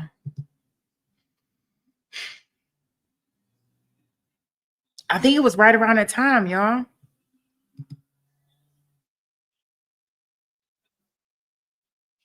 Yep. First confession call I got is April 3rd, 2023.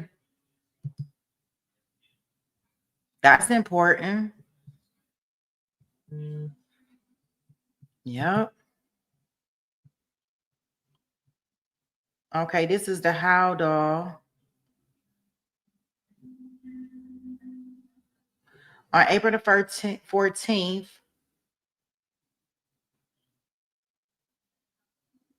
oh my goodness.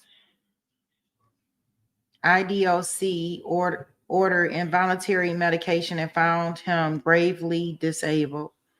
A working diagnosis of MDD with psychosis. He had lost all his weight and he was not sleeping. High dog produced minimum improvement. He continued to speak in loose associations about things like nuclear war, poisoning, dying, losing reality. Cryogenic eyeballs? What the fuck is that? Well, I gotta Google that. What is that? I ain't never heard of that. The fuck? I ain't never heard of that. The fuck?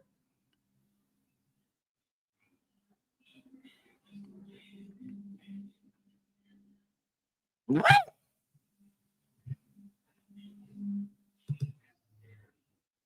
Eyeballs?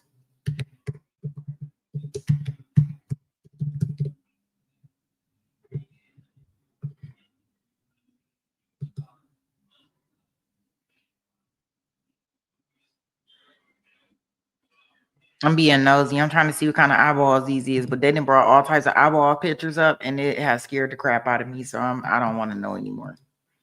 Ew.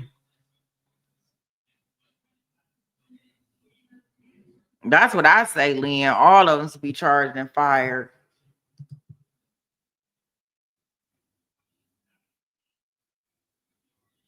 It said all the symptoms continue through May.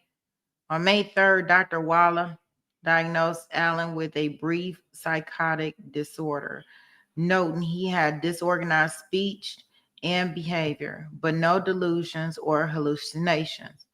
On May 25th, his shot was still not working. Allen paced for 2 hours and banged the back and the front of his head on the metal door for about an hour. God damn.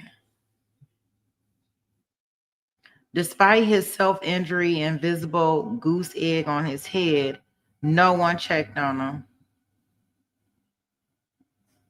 The next day, Allen had 2 black eyes from banging his head. Oh my goodness. I wonder, how did he look in trial? Since we were not, that we were not in there, how did he look?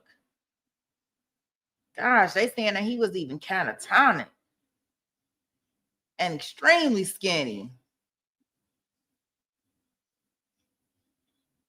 Guards carried him to the infirmary, strapped him in a chair. After his visit, he was remained vacant while staff wiped drool from his mouth.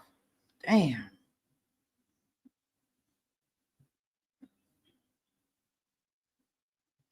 Okay, yeah, okay, there we go. Allen confessed to his family over the phone April 3rd, May 10th, May 7th. Okay, that's when we get into the confessions. Absolutely. Wow.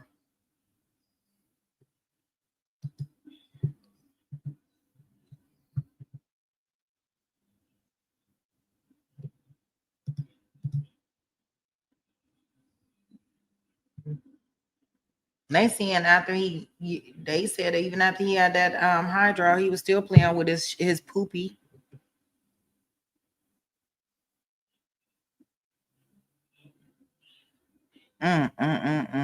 Oh, they didn't mess this poor man up. Yeah, therapist just sent me a picture. Thank you. Yeah, oh my gosh, they didn't mess that poor man up.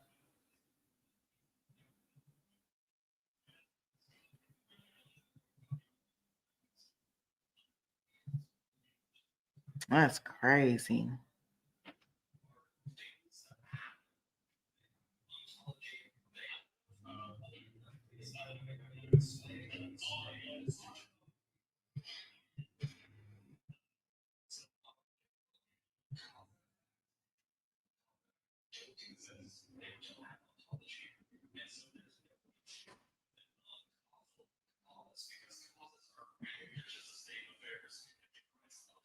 Yeah, but I'll definitely put this on there. I don't see too much more stuff about. Let me see.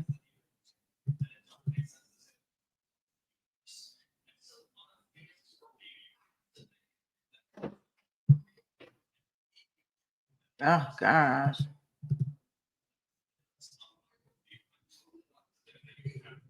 What you need?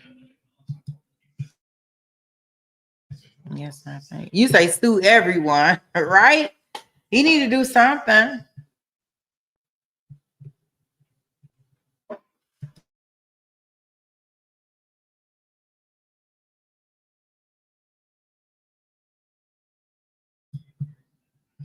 Wow. Y'all see how the layout that they say the girls were in?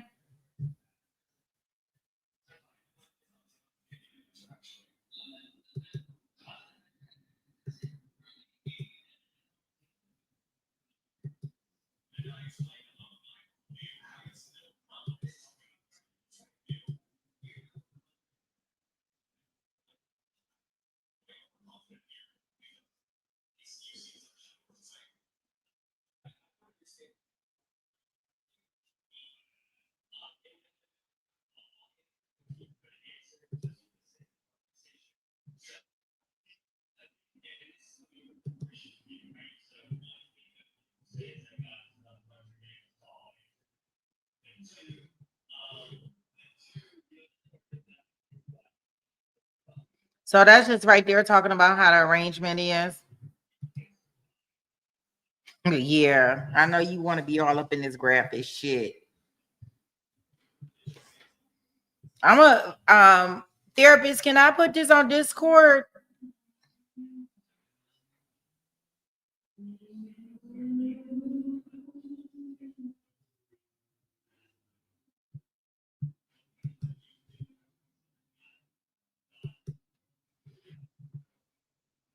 Okay, so I'm gonna save it and put it on there just in case you guys want it, want to go through it, because it does you know, talk about the different videos.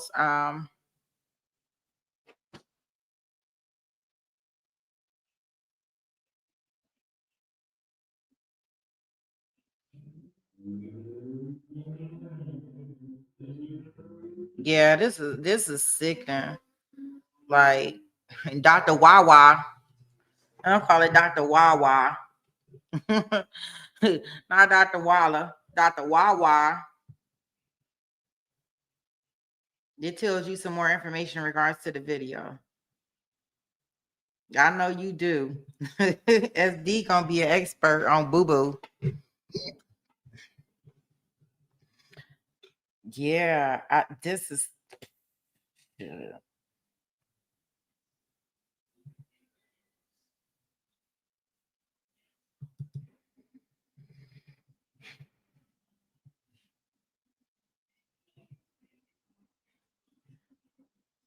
Yeah, but I mean, I definitely will,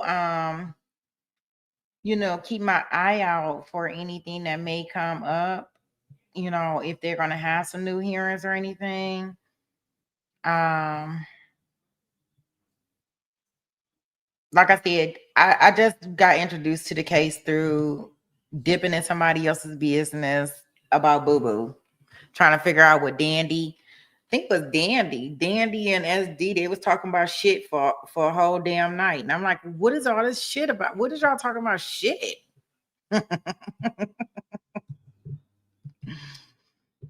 But it definitely seemed like a case that, you know, for people that do the deep, like to go down the whole damn rabbit hole. It definitely seemed like a case to go down the rabbit hole with. I already got a case that I want to go down the rabbit hole with. I think I do, but I don't know if I don't. Yeah, there's enough people down this rabbit hole. You know, some cases where there's enough people out here with the rabbit hole. I just think that they need. I think they need to throw the shit out. Can we just? Can they?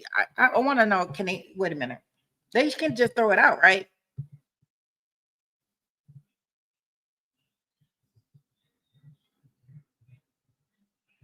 Yeah, and I think the biggest thing, and I think that's why they're gonna give it to them, give it to him, right? This part right here, this. Oh, y'all can't see it. The unconstitutional search, like the trial court committed reversible error by omitting evidence seized under an unconstitutional warrant, and by denying Allen a Franks hearing. Right? Remember I talked about that Franks hearing. So, yeah, like, come on. Let's get this. Like, they did a lot of misrepresentation in order to get this thing for this probable cause. So it has the summary of the argument, and it just says, and now I can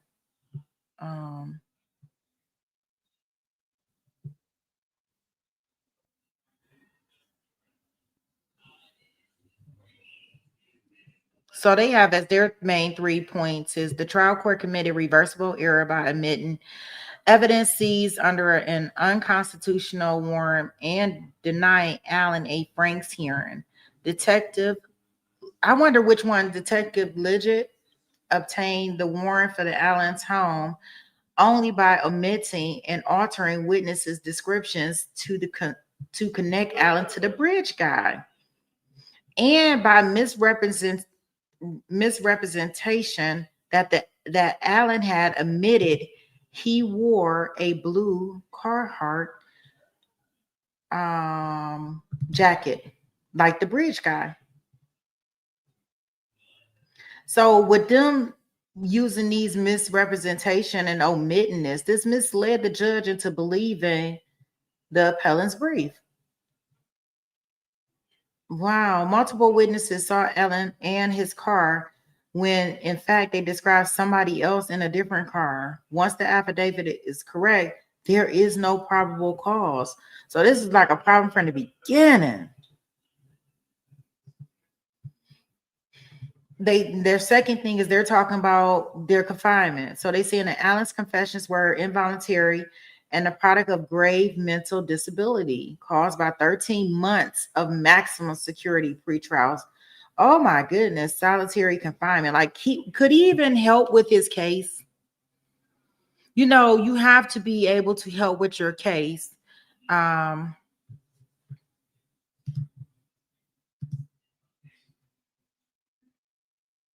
That leads me to wonder, could he even help with the defense of his case? You know, going back to this right here that we learned a while ago. Oh, well. Let me pull this down. Let me see. Let me pull me over. Maybe, let me remove that. Like, was he even competent?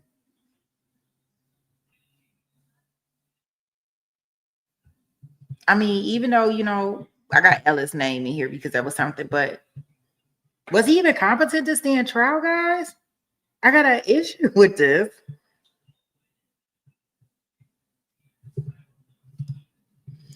And so they just say that, you know, it was an unfair trial. Like the trial court denied Allen his constitutional right to a fair trial through a series of arbitrary and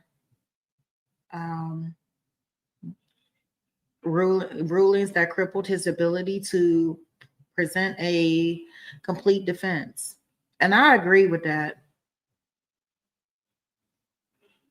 Wow. Like excluding those sketches and stuff, things like that. Like, nah, let the jury put it in front of a jury and let the jury decide. You know, because remember, you goofballs, and even if y'all missed the buck, I feel bad for both of the girls' family. If these cops or this, if their state has messed up and missed the buck by messing up evidence, letting evidence get too far away, or not prosecuting the right person, but that's not Richard Allen's fault.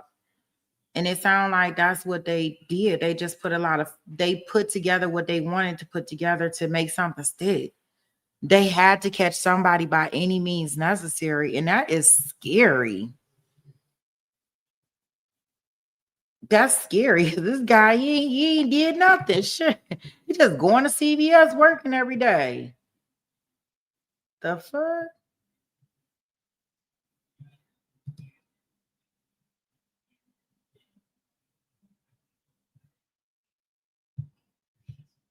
Yeah, I wonder, is this police officer or this detective, is it legit? Is he still around? You know, I heard some people make comments saying that this case is like Karen Reed case. Would y'all agree with that? Just a huge misjustice? Or would y'all think that this is worse than Karen Reed? I only say that this is worse, and like I only say this is worse is because this guy is in jail. His mental stability, his mental health, like he ain't gonna never be the same. Never gonna be the same.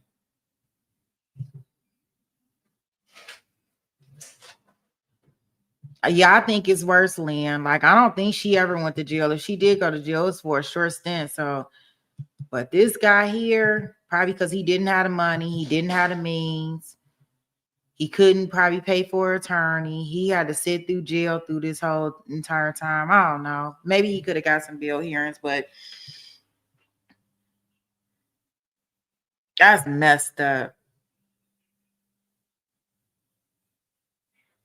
To the point that he didn't just sit in there and just see it.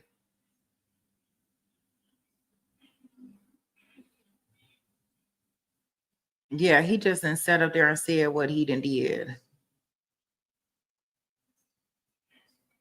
Yeah, I want to get out and sue, and I want to get some people fired. So just so y'all know that we got on our schedule for tomorrow, we're going to get ready to wrap this up. We've been on here about 2 hours for our Saudi Sunday. Tomorrow we have, I think we should be able to finish Melody up. So we'll finish Melody up. Let me see what else is out here on these YouTube streets. I think we finish a Melody up. We do need to go back into our Zach Adams, only because Zach Adams, the week on the 29th and the 30th, they will be having, they will be going back into the hearings. So the post-conviction hearing. So I do want to watch all our hearings all at one time, starting back from the ones in May and go through them. We will start first with the what I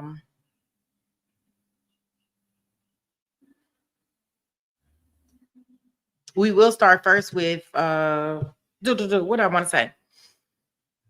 We will start first with the recant video. So we got the Jason Autry recant. So we'll start with that first. We'll start our session maybe probably about 8, unless something else comes through. It does look like I see Defense Diaries is talking about this. Y'all know they seem like they're the experts on it from what I can tell. And they've been doing a lot of coverage on this. So if you guys want to, if y'all want, we can welcome to level 4 days. I know it's almost Bart's birthday. We got a birthday in 3 days. Go shorty. Therapist, do you mind if we be redirected over there to Defense Diaries? Because they're covering this now. We can go in there and get some more information from the experts of the experts, because I'm not an expert in this one, and I would definitely tell y'all that. But I enjoyed looking at the stuff, reviewing the stuff with you guys. I do just like my little reactions. I know they be all over the place, but I tried to keep it kind of structured so we wouldn't be here all day. I shit you not. I said this is gonna be an hour stream tops. Yeah, right. Yes, so therapist, is gonna get us ready. We're gonna get redirected over here, and then this way I can listen to some more information on this. Because as I stated, more and more you listen to it, the more and more you find, the more and more you catch, the more and more you can think about it. I definitely appreciate everybody coming and hanging out. Thank you to the mods. I am going to start playing our outro song while therapist gets us with our seatbelt song and gets us redirected. And what that means is, guys, you don't have to do anything. You don't have to click any buttons. All you got to do is sit and enjoy the ride, and then we'll go into another chat. And make sure you hit that like button when we go over there, and let's listen what they're covering. It looks like they're covering the appeal from what I can see. Okay, from what I can see over there.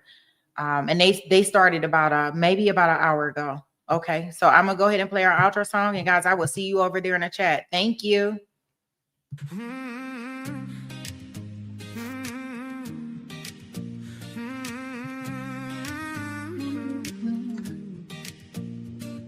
When Sweet Pea taps in, the courtroom lights go bright. Trials running long, but the family's here every night.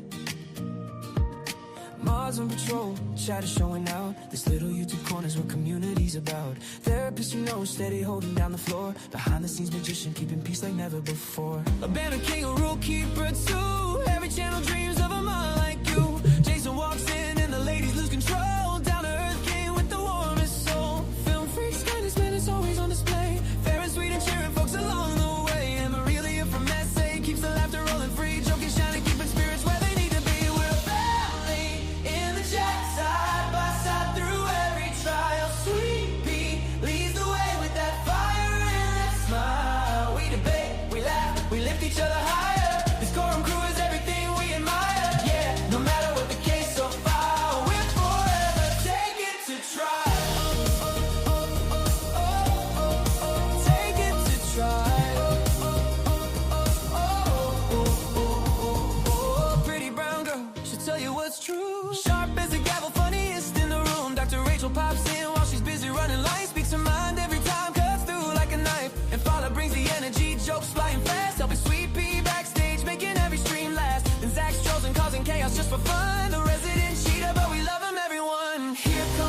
handsome, quick with a line, a comedy sniper with the perfect timing, and Lynn with the updates, always loyal, always true. And if true crime news drops, he brings it to the room. We're a family in the chat, side by side through every trial. Sweet Pea leads the way with that fire and that smile. We debate, we laugh, we lift each other higher. This coral crew is everything we admire. Yeah, no matter what the case or file, we're forever taken to trial. Take it to trial. Shamrock keeps us trending, replay queen, holding down the algorithm like a machine. SD's razor sharp, loyal through and through. And yeah, she adores chasing nothing new. Drunky the bear with the white claws, way managing volunteers like she runs the whole land. Cynthia brings inside what takes sharp and steady. Donna keeps it real, 911 and always ready. Tilly Bird's the fat queen, receipts on tap. Easy's new, but she blends right into the pack. Tennessee, hard live, try support her with pride. Melly shows up for family for cooking for his dog. A steady carrying presence through the courtroom fog. And Brooklyn in the house, always bringing that spark. Lighting up the chat like a shout in the dark. Barker loves her grand, speaks truth when it's time. Micrograms with metaphors straight up sublime. Barbara biggest supporter, heart kind of vast. Looking for missing kids, hope that truly lasts. Only fan from Singapore, flag name but sweet. Still shows up with love every time he takes a seat. And even the part-timers keep this place alive. Curvy Hill, Irish Amy, Capri Law, Hellcat, our tribe. Hearts wide open, stories shared, holding space because we care. From every corner of the world we climb to spend these nights together, one trial at a time. We're a family in the chat, side by side through every trial. Sweet Pea leads the way with that fire and that smile. Mods and chatters, yeah, this love is something rare. A courtroom crew with hearts beyond compare. No matter what the case or file, we're forever taken to trial.